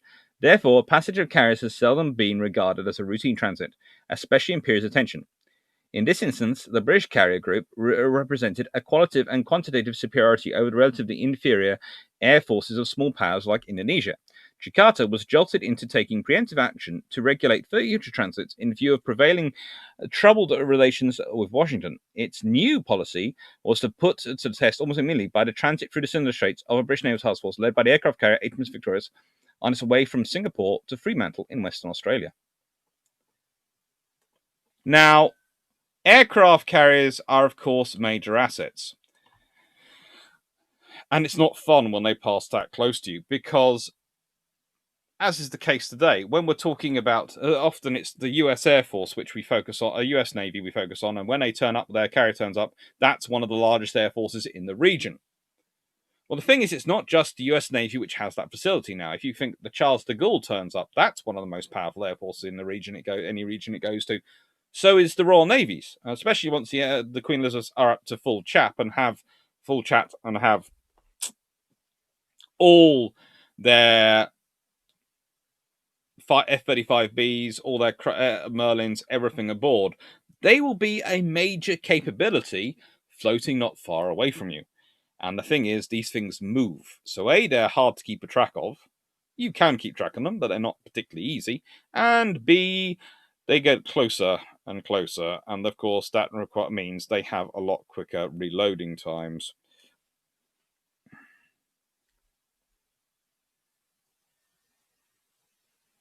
Sometimes on Doc. So I take it I'm not the only one that also follows cruising the cut or his friends. A bit. Most canals in the US failed and are now either silted or unrepairable. That said, there isn't the will in most states to care about canal history in large numbers. Indiana is a prime example. That's sad. We've mostly, Bidron, we turned them into bike trails. We mostly turned some of our old railways into bike trails and walks, which are kind of interesting, I have to admit. Eric Harkin, are the current Russian Navy capable of decent amphibious assault, or do they lack amphibious assault ships at the moment? They have amphibious assault ships, and they have naval infantry.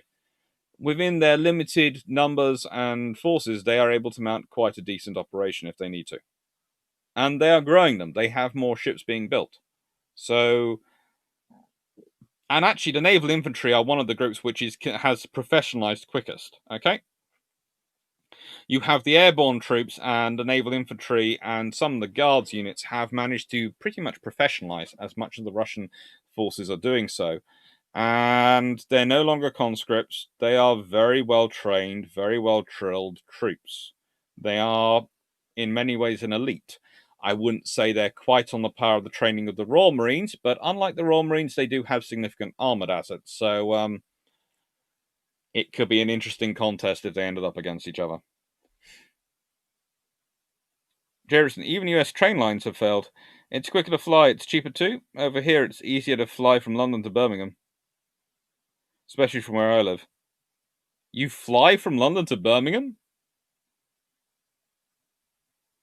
Sorry, that's just probably me talking, but in the nicest way, it's either drive or get the train is my world, and I do not understand flying around the UK sometimes because it just seems a bit.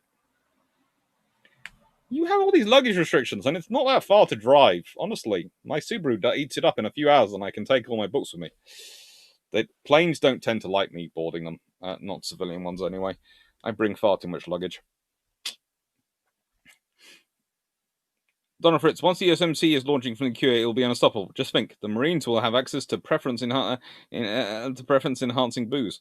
Or are they doing that already? The USMC have been planning on deploying aboard Queen Elizabeth for quite a long time, and frankly, with what's happened to Bonhomme Richard, it's probably going to be more likely. So, Indonesia, Malaysia. It's a classic example of really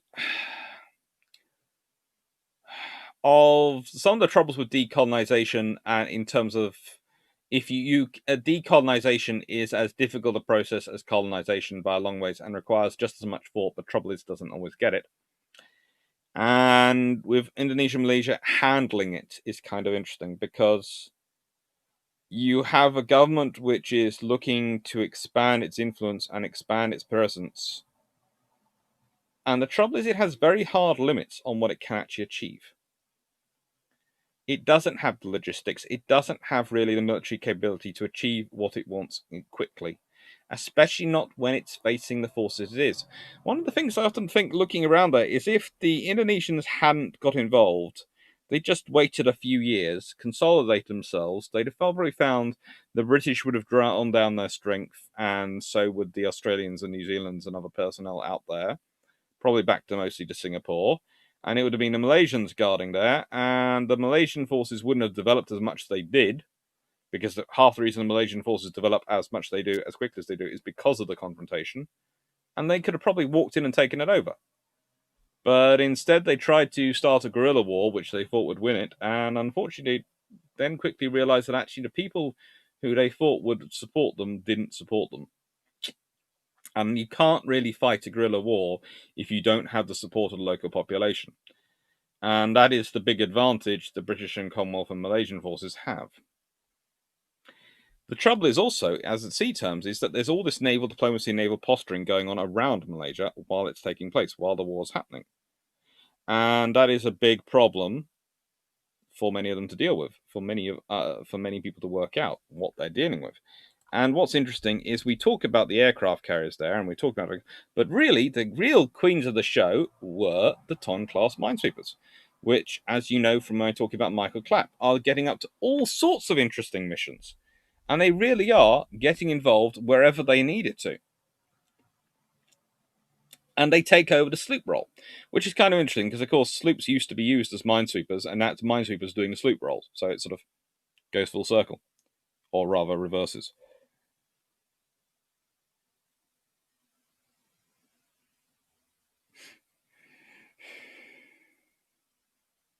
But interesting. Actually, with all our rail lines, they didn't fail. They shifted from passenger service to goods service. Less upkeep on making people happy, and that cuts into profits. Good on the other hand, didn't goods on the other hand didn't care. No, that's true. I mean, Russian artillery is what scares me. It worries me as well. The Russians have very good artillery and lots of it. It's a good way of making up for troop numbers. So nonsense. So, Dr. Clark, so the current name we shall not say stuff going on, it seems like Malaysia 2.0. Will we use the same tactics again or similar ones? Well, that is the thing. It's rather interesting because if Indonesia had managed to succeed in their campaign, they would have set a precedent for which China could be exploiting now in the South China Sea. They didn't. So China's probably learning from this, and that's the reason why they're going for a strong navy as well to back it up, because you can't just draw it in the sand and go, "We've got aircraft, we've got troops, we'll hold this land." They won't. So that's why they're probably putting as much money in the sea. But I always say China is not thinking just about the first island, or even the second island, or even the third island train. China is thinking 10, 20 years down the line. The trouble is with democracies is because of it's both the best form and worst form of governance. And one of the negatives about it is because of the way the election cycle works, politicians tend to think in terms of distance to the next election. They don't think much beyond it. And I think this is half the trouble when it comes to getting naval funding. When you're building equipment in terms of armed forces, etc., it is a multi-election procurement. You're talking 10, 20 years sometimes for some piece of equipment for them to enter service, and then they'll be in service for another 20 to 30 years, if not 40 or 50. So you're talking multiple elections. The thing is, that matters when you're having elections and you're thinking about election cycle and you're worried what's going to play best in an election cycle. You're not really worried what's going to play best in the election cycle after that because you deal with that then, or it'll be someone else's job, in which case it doesn't bother you. The trouble is, for the Chinese system, it's far more longer perspective view. They have to be. That's what the Communist Party bases itself entirely off. So they are thinking far longer term in their procurement.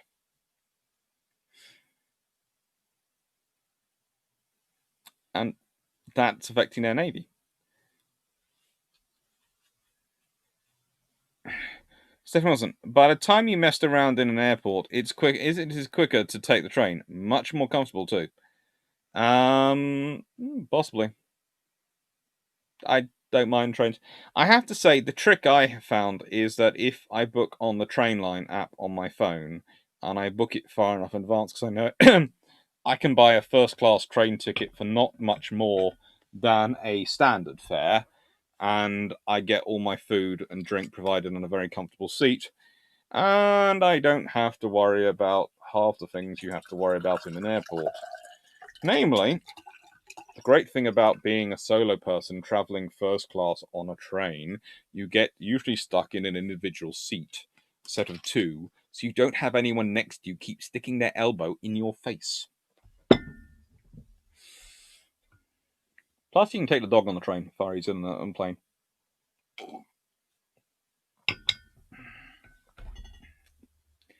Dendrim, I strongly suspect the youngest USMC recruits will want to go to the deployment aboard Q class. Remember, drinking age in the UK is 18. I think there'll be lots of encouragement.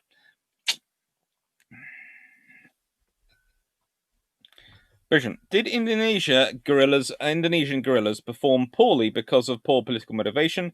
Instead of fighting for independence, they were there because their leader, safe back home, wanted to live dangerously. To an extent, that, but also their leader wasn't as popular as he thought he was, and also there wasn't the support for them. You know, they were used to being in a scenario where the people supported them. They expected, because of religion, that the people would support them, and actually, it turned out they didn't. They're basing it all, we're the same religion as you, and the people were going, yeah, but we don't like you. You're weird, and we prefer the people we have. We like the scenario we're in. It's classic. It's an artificial line created by British and Dutch colonialism, largely. But to be honest, that line was built on pre-existing lines which already existed there, and it continued to develop. Scene 1. U.S. railway successful, but those tracks too rough for passenger traffic. Yeah. Martin Dorothy, Dr. Clark. That and Dayak headhunters that got a bounty off the British for every Indonesian they got. They had to bring in the proof of the kill, many heads in bags. Let's be honest, the British are practical. It's not particularly nice, but it's effective. Concentratus. Oh shoot, I missed an interesting discussion. There's been lots of interesting discussions going on tonight.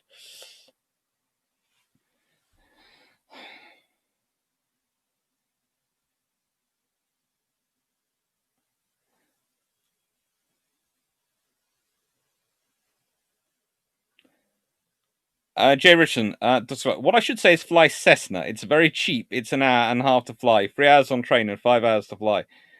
And it's 3 hours to get to Reading from where I live. Ooh, cool. Well, if you have your own plane. So yeah, still, at best it's 50 miles per hour tops. In Valley, we need new tunnels to connect. Only Donna Pass is open to east laterals. Oh, good lord. There's lots of train chat going on tonight. But I assume some words of wisdom from a historian I have talked with about canals. Transportation is a fad. It changes rapidly, and certain ideas tend not to last long and are replaced by the next.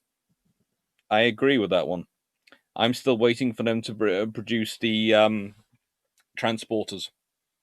I want to just be zapped everywhere. Make life easy. Don't even need to walk. Set it up so I've got a transporter link between my bed and my chair downstairs watching television.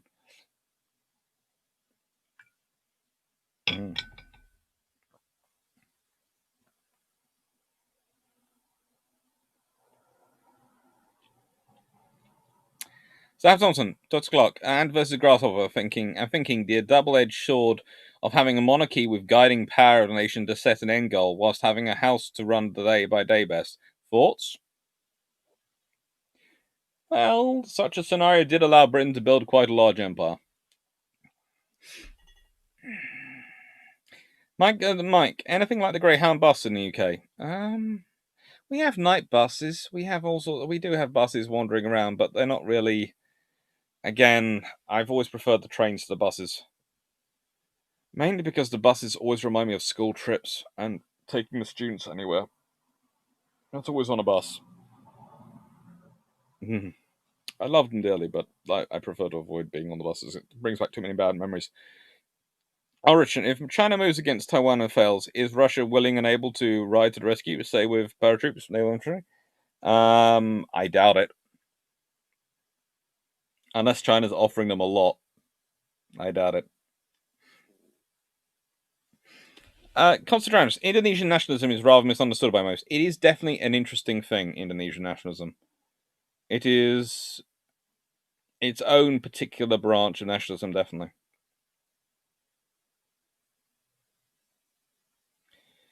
Trent Talanko, what is the line between ship to shore operation, ship to shore, and shore to shore operations?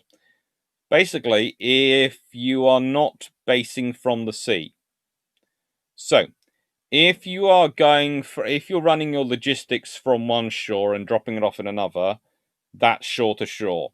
If you're loading your ships up with your logistics and you're running your logistics from your big ships, that is ship to shore. So this is why Normandy is technically a rather large river crossing, whereas some smaller operations are actually amphibious operations. So, Belize, or British Honduras, as it was called at the time.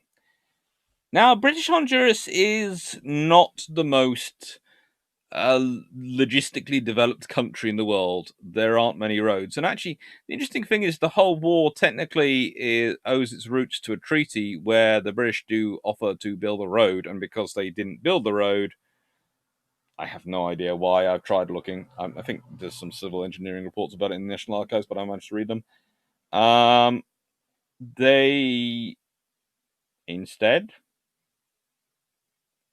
get very upset and, claim British Honduras is part of Guatemala. And occasionally, Guatemala decides it's going to do something about this.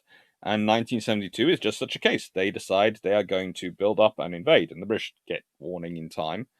They hear what's going on, and happily no, HMS Ark Royal is sitting off the east coast of America, going, "Hello, America, we are here. New York, New York," and every other song they can get as they go up and down the coast.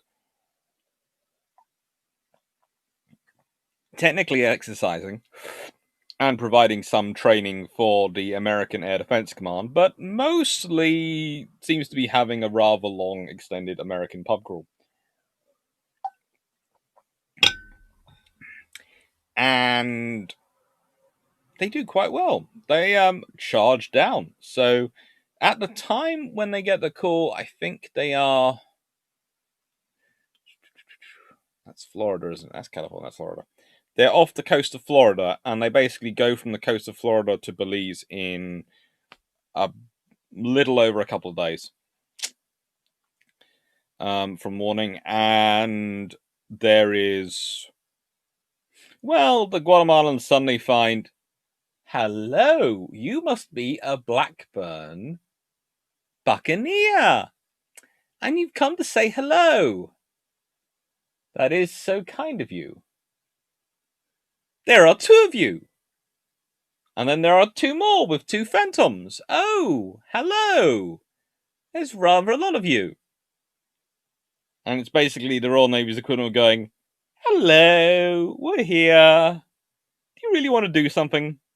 There might only be a tripwire force of troops based in British Honduras, but the thing is, with the amount of firepower we bring to the fight, they will be kept fighting for a long time until Royal Marines turn up. And very ostentatiously at this time, I think HMS Fearless and Intrepid I think Fearless was being loaded up with a Royal Marine Commando as well, just to make the point. They actually end up not even crossing the Atlantic. They take part in an exercise in Devon, I think, from memory. But, they're being ostentatiously loaded up.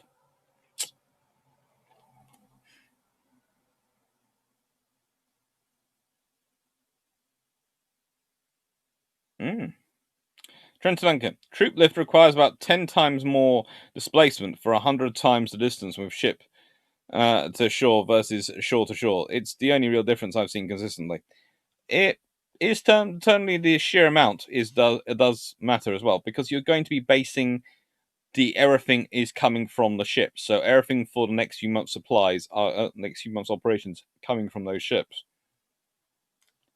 Emmett, what do you think of the recent Chinese ambassador saying that Vladivostok was a Chinese city and that they'd have to be they have to be patient to get it back? If I was the Russians, I'd be very, very rapidly increasing the defenses around Vladivostok at the moment. Danny Freeman, Dosok. Re-HMS Ark Royal of Belize.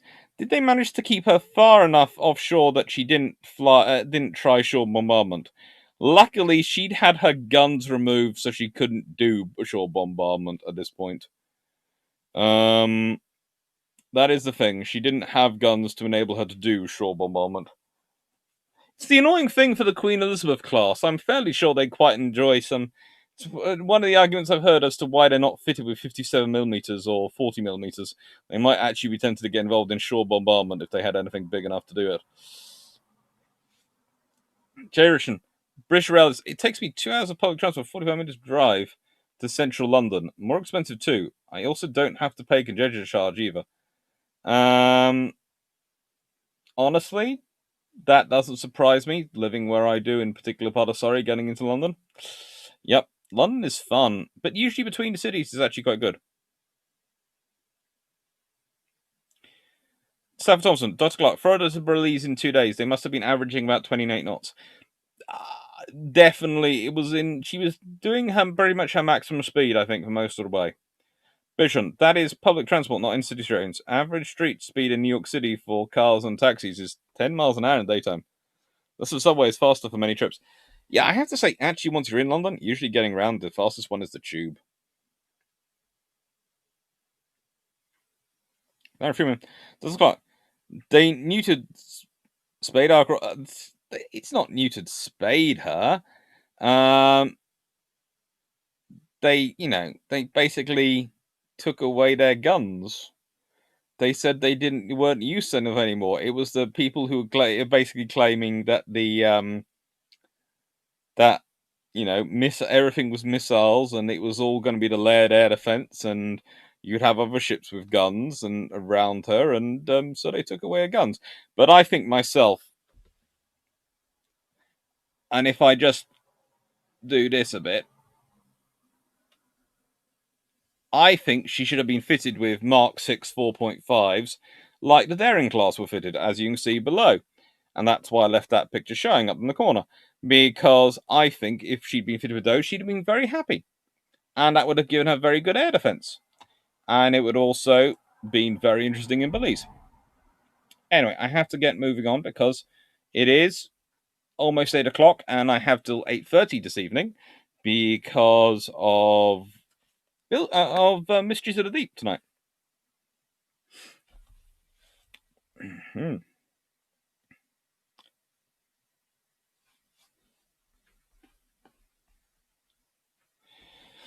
Calvin Asberg, Eamon, China kind of depends on Russia, nuclear tech, oil, and natural gas. Not a total dependence, but would hurt. Yes, but of course, Russia depends on Ukraine for the engines for their ships, and Germany and France were each other's biggest trading partners, I think, before World War II. It doesn't often make sense. Dana Freeman, so it's more like declawing a cat then? Yeah, it was definitely declawing a cat.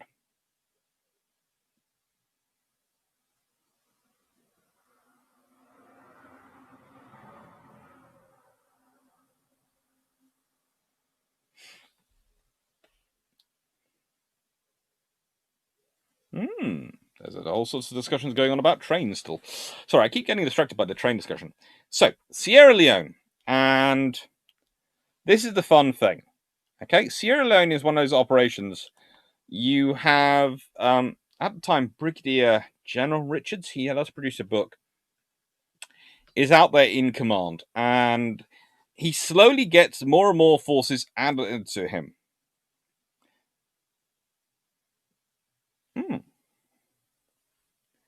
Ron Cash, I am watching the new film on Midway after this. How bad is it? Do I need to be psychologically prepared? It'll be fine, just ignore some of the dialogue. In fact, quite a lot of the dialogue. No. Danny Freeman, Dr. Clark, would you prefer if we stop talking about big trains and change to teeny tiny ones? No, keep talking about trains. That's more than fine. Just, if I stop talking, you know why I'm reading it.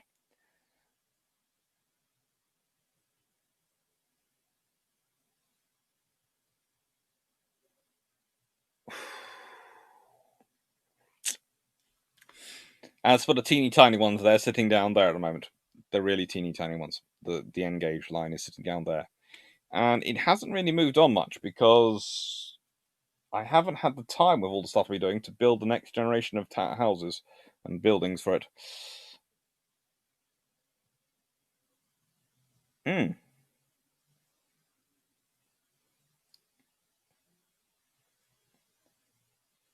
So, Operation Palliser, Operation Kukuri, and Operation Barras. That is the three main operations of Sierra Leone, but there's actually ongoing involvement.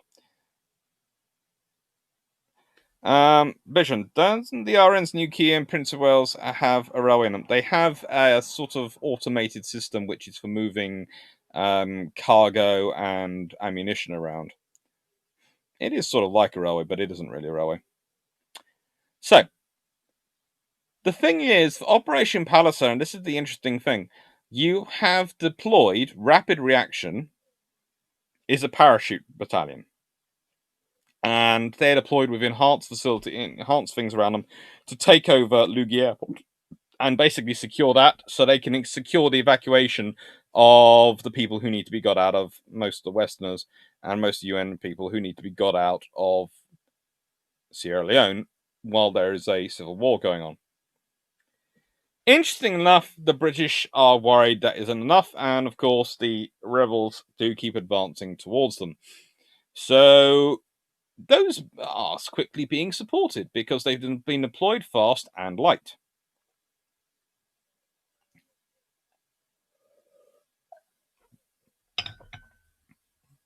And it works because what they've got coming up behind them is still a fast reaction, so still quite light, but it's actually far heavier.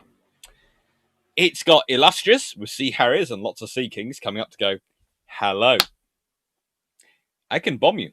Then shortly after that, HMS Ocean with 42 Commando, some more Sea Kings, and some more artillery, some more vehicles, all sorts of things which are very useful arrive, and quite a lot of those enhanced elements get deployed straight away to the force because the paras need backing up and securing. 42 Commando itself sits on HMS Ocean, sitting out of there, and basically they're sitting there as a kind of, if you need us, we're here, but we're only going to be deployed if you need us. We're not going to raise attentions. But Britain's basically told the rebels, nicest way, especially when they keep conducting exercises like this, where the entire commando goes ashore, dropped ashore as well by helicopter as quick as they can, and then are recovered, that they're demonstrating very clearly to the rebels. If we need to reinforce our battalion of paras, we can incredibly quickly. And they'll be not only be reinforced, they'll be reinforced by people who will come out fighting. Now, there is a debate as to what the 3rd Battalion to be deployed would have been. The debate is between whether it would have been a Gurkha battalion or the Princess of Wales Royal Regiment. I have a feeling it would have been the PWRR because of their warriors and their fighting, their basically armored cavalry capability. They'd have provided the force. But, you know, there are options.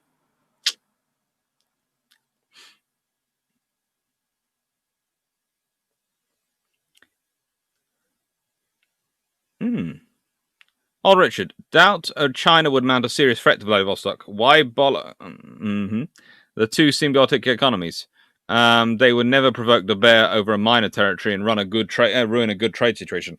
You'd presume so, but this is China, and they are getting. Let's put it this way: Communist China, you could sort of understand. Capitalist China, you can sort of understand. Not doing it. Nationalist China, which is what they seem to be sort of in part turning into, and the obsession with rebuilding the full Greater China, that worries me. Because that cares more about the symbolism of getting these things than the reality of them. And whilst I don't think it's got control, and I don't think it's got power yet in China, and I don't think it's yet calling the shots, when I hear it and I see it going on, and I see the wolf diplomacy of the types coming in, and I remember those people, ambassadors, etc., are usually fairly trusted, fairly senior members of the government and the Communist Party. I get worried. I do get worried on those circumstances.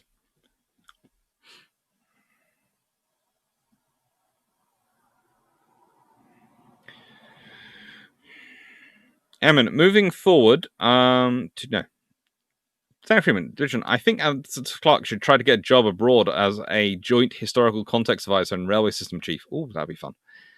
Eamon, moving forward, if China-Russian relations deteriorate, how will this affect the strategic balance in East Asia and the Pacific? It'll make things a lot more complicated. I don't know. Moving forward, China might try to develop its own industry, and if they aren't dependent on Russia anymore, then they can start to make claims to Vladivostok. The trouble is, Vladivostok has been part of Russia for a long time. The thing is, making a claim for it is one thing, actually enforcing that claim is another. And that's more what I'd be worried about if I was Russia and China.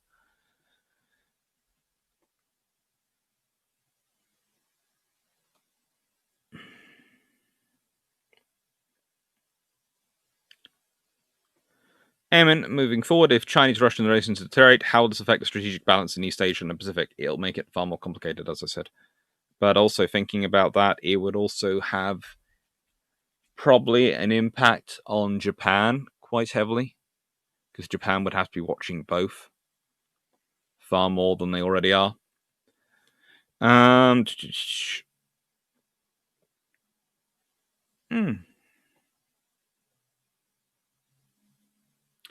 Eamon, I don't know. Moving forward, China might try to develop its own industry, and if they aren't dependent on Russia, not state claims on Vladivostok. I think I'm repeating that again, but it's come up 3 times for some reason in different places online. Yeah, they might. It might, the more independent they get, the less reliant they are on Russia, the more they are likely to be doing the sort of things. Don't know if what are the capabilities of the British landing against an opponent who isn't a rebel, but maybe a mid-sized nation like Argentina, or insert random medium-powered small nation? UK seems to have a very small force compared to other nations. Well, at the moment, we probably do have the ability to put in a brigade-sized force, and that's what we're talking about. It's a brigade-sized force, and that's viable. We've got 3 LSLs. We've got 2 landing platform docks. Queen Elizabeth and Prince of Wales can both carry troops to launch in the LPH role if they need to for the first wave. And then the LPDs and LSLs with their huge flight decks can take over for the rest. So you can probably land in the business part of a brigade and then bring the rest through supplied ships. You would probably be ships taken up from trade. And a point class would probably be doing a lot of delivery. But it's how we did it in the Falklands War, and it's how we've done it in most wars. In most wars, if you look at it, amphibious shipping usually makes up a very small amount of the total amphibious carriage capability. And I would like Britain to have more, and I personally would like us to end up with 3 LHDs to replace Albion, Bulwark, and Ocean. So we end up with 5 flight decks, as I've made the case in my dream fleet. But it's interesting.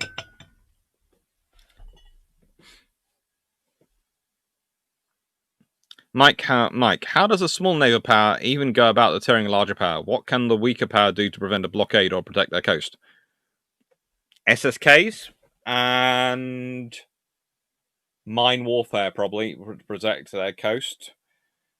Also shore-based missiles. But I would also be looking at, if I was that nation, what assets can I build which would make me of use to a larger nation which would offset this neighbor?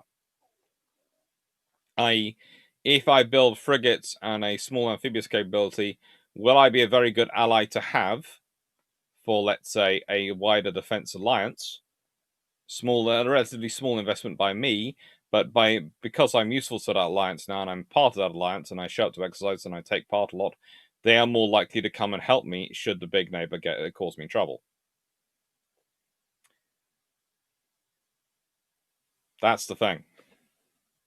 You can do a 2-strand thing. You can have your own offset capability. You can strengthen your own capabilities, but you can also offset it by making yourselves more attractive as an ally to other nations.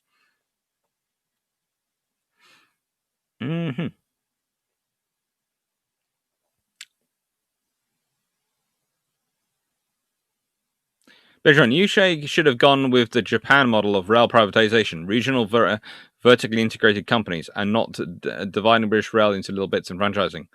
BR was actually very well run. To an extent, I would have gone with setting up the 4 the 4 big railway companies again. That's what I would have done if I'd been, when I was looking at the whole system and they were talking about it. That's what I would have done. I would set up the 4 railway companies again: London, Midland, Scotland, LNER, Great Western, and Southern.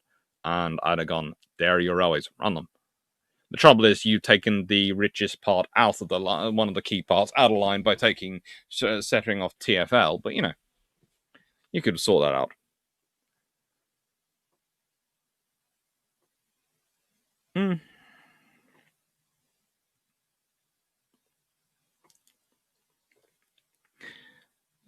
Constant drowsiness. Russia is the only country left that hasn't returned its territory to China from its Qing dynasty boundaries. Yeah. Government. Also, China have to overcome their demographic problems, and that will make them occupied. Could do. But they might try to sort those demographic problems by adventures abroad. That is the other methodology you could pick.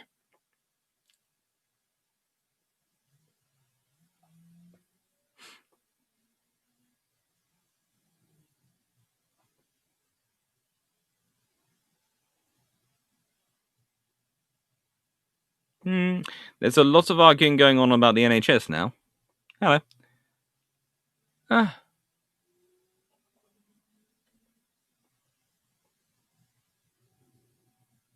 Trenton observation: the majority of U.S. logistics at Okinawa, 1945, artillery especially, were from USA. So shore to shore. Actually, that's sea-based because whilst they're from the USA, they're being organized and sorted from the sea. I know that's a bit confusing, but basically, it depends where your logistics chief is. That's what decides it. If your logistics chief is back on land, organizing everything from land, it's shore to shore. If your logistics chief is deciding landing order and where the things are going to go and organizing internally on ships as they transit out and all these sort of things, that's at sea, then it's ship to ship. There's ship to shore.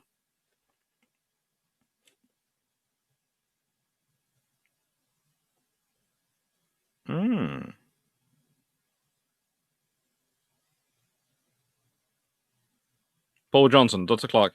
With all the expansion of forces going on, i.e. China, India, Russia, do you think the UK government will finally start rebuilding our forces? Probably in about 5 to 10 years' time, when they wake up.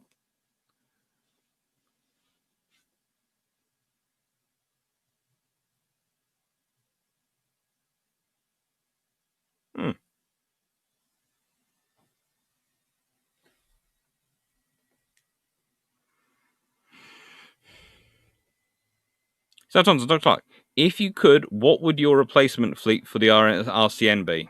The Royal Canadian Navy.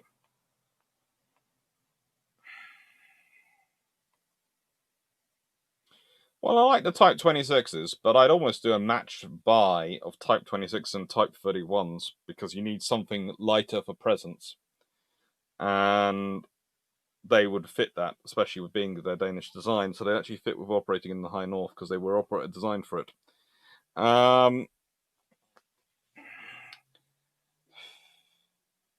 also be tempted if I was the Canadians to buy 2 to 4 LHDs if I was upgrading because I'd want to have mirrored coast capability. So I'd either want one on each coast or 2 on each coast to guarantee me the capability and to have the LHDs around. Because actually, for the high north, an LHD, especially equipped with F-35Bs, helicopters, and troops, makes a lot of sense because it enables you to basically have a one-stop shop. And instead of having a fixed base up in the high north, you can have the LHD icebreaker version LHD go up there. So it'd probably have to be a custom build LHD. I don't think you can get an icebreaker certified LHD currently available. But yeah, I'd be looking at an icebreaker LHD for the Canadians. A couple of them, that would soon make the Russians back down in the high north and be going, what the frick are the Canadians bringing now? But I'd have to give it more thought to do in depth.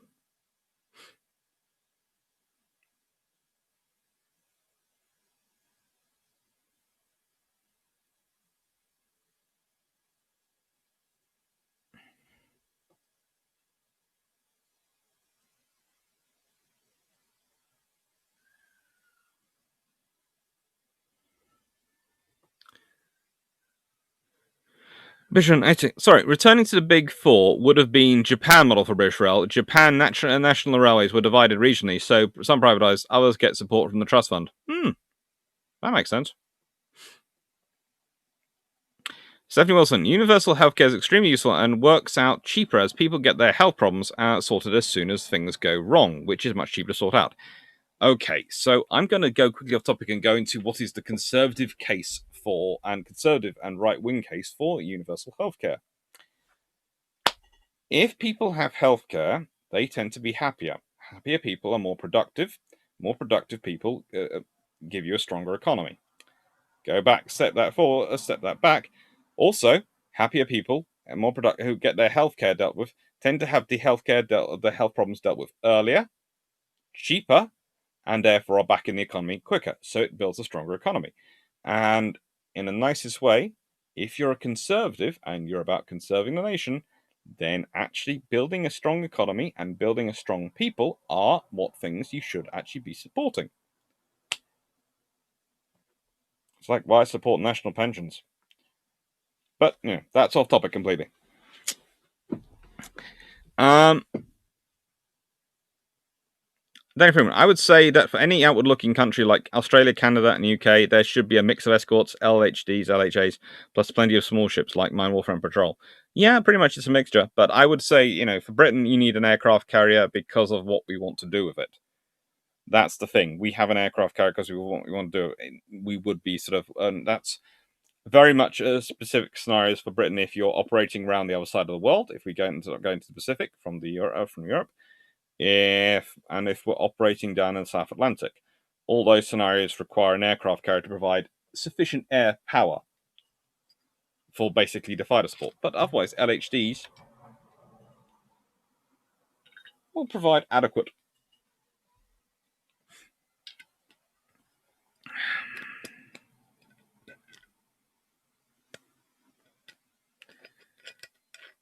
Eamon, what do you think will replace the point class for moving around lots of cargo? Probably the point class. Donna Fritz, the replacement for RSCN would be something that floats and can make it past the government budget review. That's the case in all Western navies. I've drunk that one. I haven't drunk that one.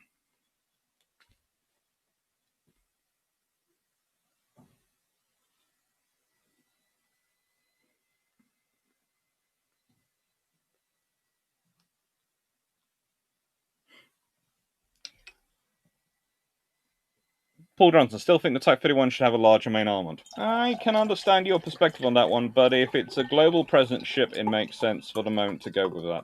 That's the armament which is available, and it does fit with that mission.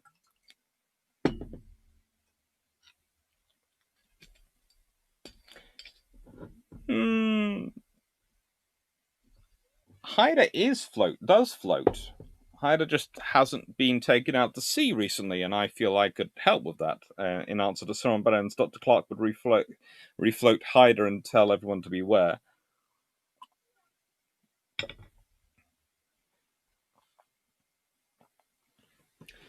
Austin Hammond, would the Type 26 and Type 31 be a good buy for the USN to cover the need for more present ships and general purpose vessels as compared to the current class of destroyers? If you were going to replace FFGX and LCS program entirely, probably, but if you're not, then no. Type 26 might be a good buy for your FFGX. Royal Malaysian Navy is quite good, but Bijan has just asked a question, how good is the Royal Malaysian Navy? They're quite good. Okay.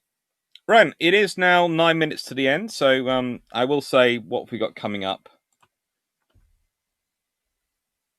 Thank you to everyone who subscribed. Thank you to everyone who watches. Thank you to everyone who's liked us. What we've got coming up is the Tuesday, 20th of July, Making Mare Nostrum a Hollow Jest. And 30th of July, it's the pre-travels. And of course, Sunday, we have another Bilge Pumps. This Sunday's Bilge Pumps is...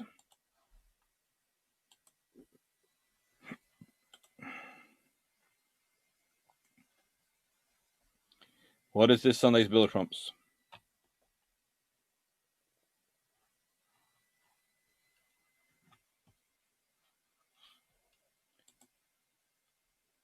I'm just looking at my own list to just check, because I've got something going around in my head, but I'm not sure if it's the right upcoming. New to me themed books to review. I thought it was that one. It's a whole load of new books which I've got, which I'm going to go through and going to talk about in depth. So, basically all the new books I've been buying. It's fun times. Thank you, Kevin. Thank you for all the super chats, by the way. The super chats really do help. They go towards the Iron Brew Fund, and they go towards helping keeping the channel sort of stocked up with all the things I need to be able to produce videos, which is a large amount of paper, as you can tell from this folder. This is the folder of today's reports. This will now hang around for another week, and then it will all be sent to recycling, and it will be filled up again with new reports for the one in 2 weeks after that.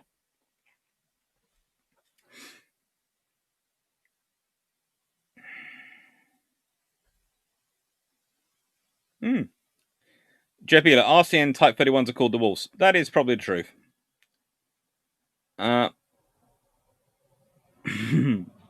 Stephen Walls, that is all very true. Now, please go and explain that to current Conservative government. I think they sort of understand it, but I'm not quite sure. I'll never quite. I think they do. I think they do. I'm prepared to give them the benefit of the doubt at the moment.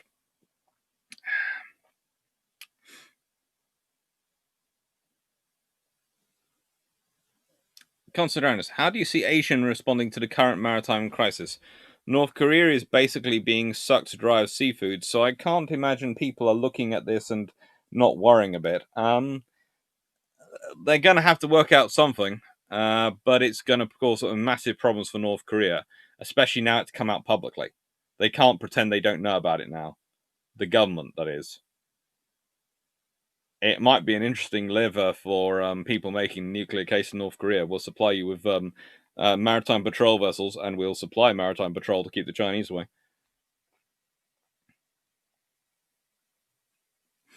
Strawmac reminds me of the egotistical argument for making the world a better place. That in a nutshell made. Yeah. Dan Freeman, I'm more of a lefty, but agree with and will sometimes use your explanation to people to help get them involved. Well, that is the point. It's sort of a case of there is often, as I've said before, if politically I come from the position I pick is based on the fact that I don't think ideology should come into politics. I think you should look at the facts and go with them. And that is why, broadly speaking, I would describe myself as conservative, but that's a very old style of conservative. The more newer ones have actually built an ideology. And that's just not my style. My style is I don't care where the solution comes from. I want the best solution for the problem. But that really makes me next one electable in the United Kingdom. I was a councillor for one term. I served one term as a local councillor in Epsom Newell.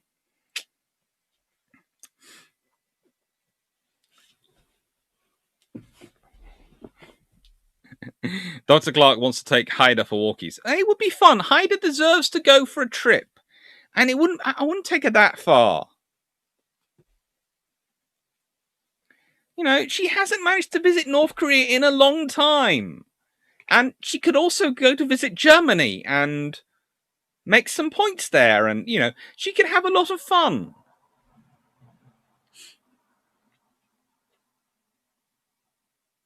Bijan, is the Indonesian Navy ramping up to face China? Love the aggressive lady fisheries minister sinking the Chinese fishing boats.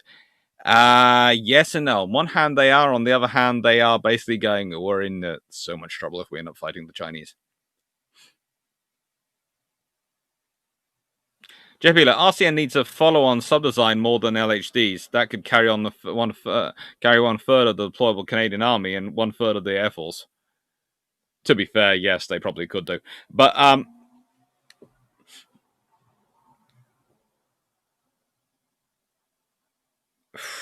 to be honest, they do need that. But again, listen to bilge pumps. There is actually a very good point we've made in that one about how they could get a very decent submarine design. But we'll see what happens. Donald Fritz, favorite class of dog? Lol, to get it class like ships, but for dogs. Well, probably working dog breeds are usually ones I end up with because we've had cockers and we've had poodles, which both fit in the working dog groups, I think, from memory. Angus Sonnet, there were pre-tribals. There were destroyers pre-tribals, and yes, I'm going to look at them. And guys, again, Alliance 2 and World War I age effects on naval effect on land campaign. It's kind of interesting when you're looking at the Adriatic, because you can almost take the naval campaign out of the land campaign, but you can't really take the land campaign out of the naval campaign. In that, logistically, railways and all sorts of things need to get attacked from the sea, but also it's a maneuver theatre. And it's one of those interesting campaigns in that, because the Italians basically, for much of their land lines, have to go pretty much straight up.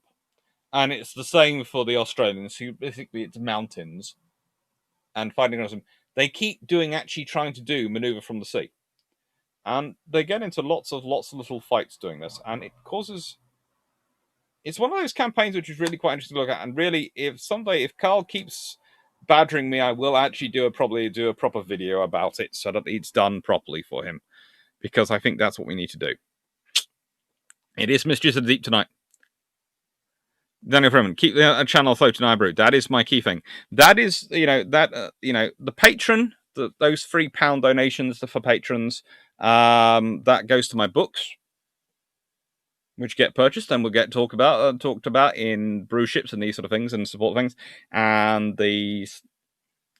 basically the YouTube money itself goes towards things like Iron Brew and cookies, and it's not that massive amount of money I get, but it's enough to keep me in Iron Brew and cookies most of the month,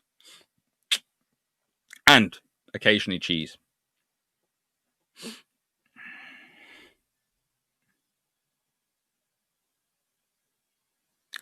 Take care, Stafford. Thank you.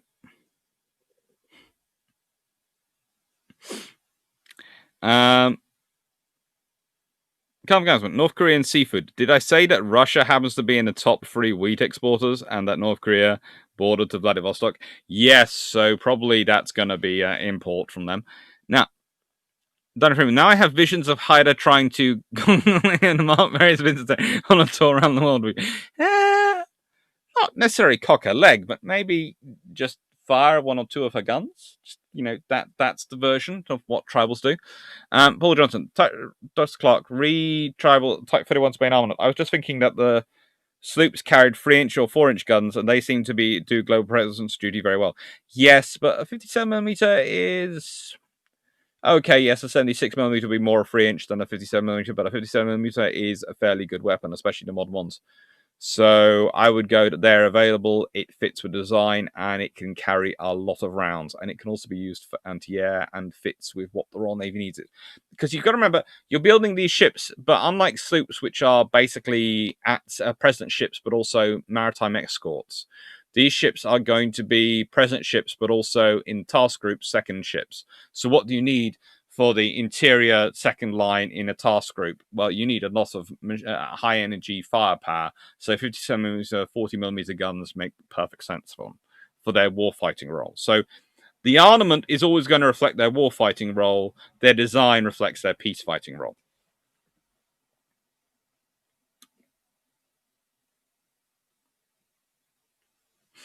Steph Thompson, Dust Clark, Haida was looking nicer than most of our current fleet when I saw her last week. That's making me jealous. That's cruel, Stafford. But good. Glad to hear she was well. Ben Grogan, Dustin Dust Clark, I have a quick off-topic question. Imagine you are talking to people who say carriers are obsolete because of missiles. What's your best one-liner for to try to have them engage brain? Well, planes use missiles to strike their targets. Carriers are basically floating air bases for planes. If you want your planes to get around the world and actually be able to rearm, they need to take their carriers with them. That's it. Basically, a carrier is a strategic bomber force made actually mobile. That's why I usually refer to carriers as geotactical assets. They're a global tactical asset. They're not really a strategic bomber force, but they are something which will provide tactical support wherever they are in the world. So, a geotactical asset.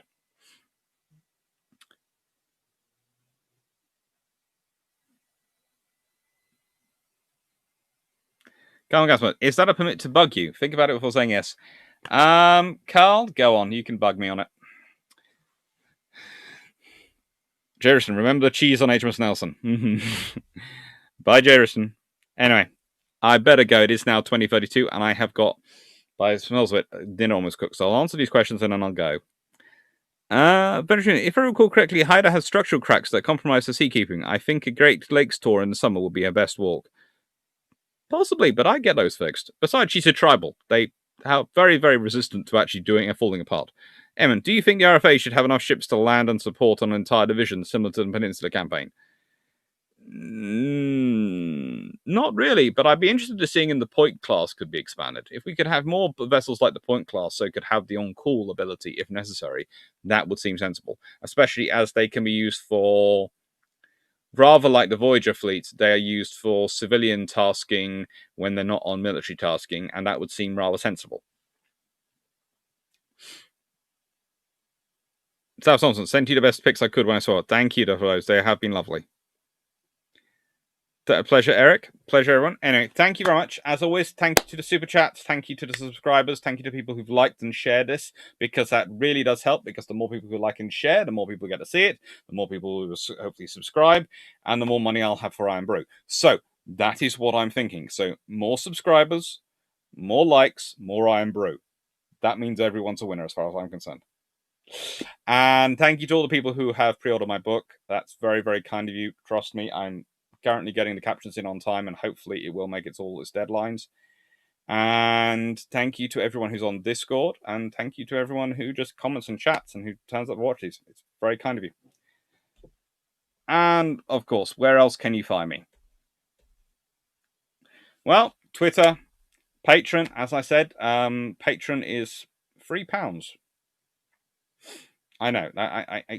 That's apparently the lowest you can set it as. I was trying to set it lower, but £3 is the lowest you can set it as. And what I do is I put all the slides for the videos up there. And of course, there's the patron vote every month over 2 of these talks. So the patrons, first week of the month, they suggest their topics. And then I select from those the ones I can actually do in the time allowed. And then I put them up for a vote. And if what happens this, judging by what happened this month, where number 2 and number 3 tied, I end up doing 3 of them rather than 2 of them. Thank you very much to everyone, and thank you. Take care.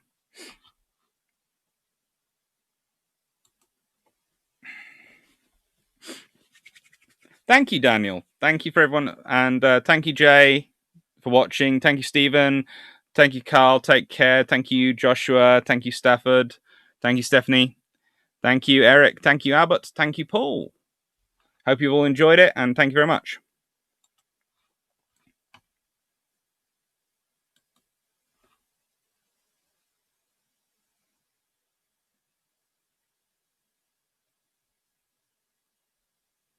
Thank you. Take care.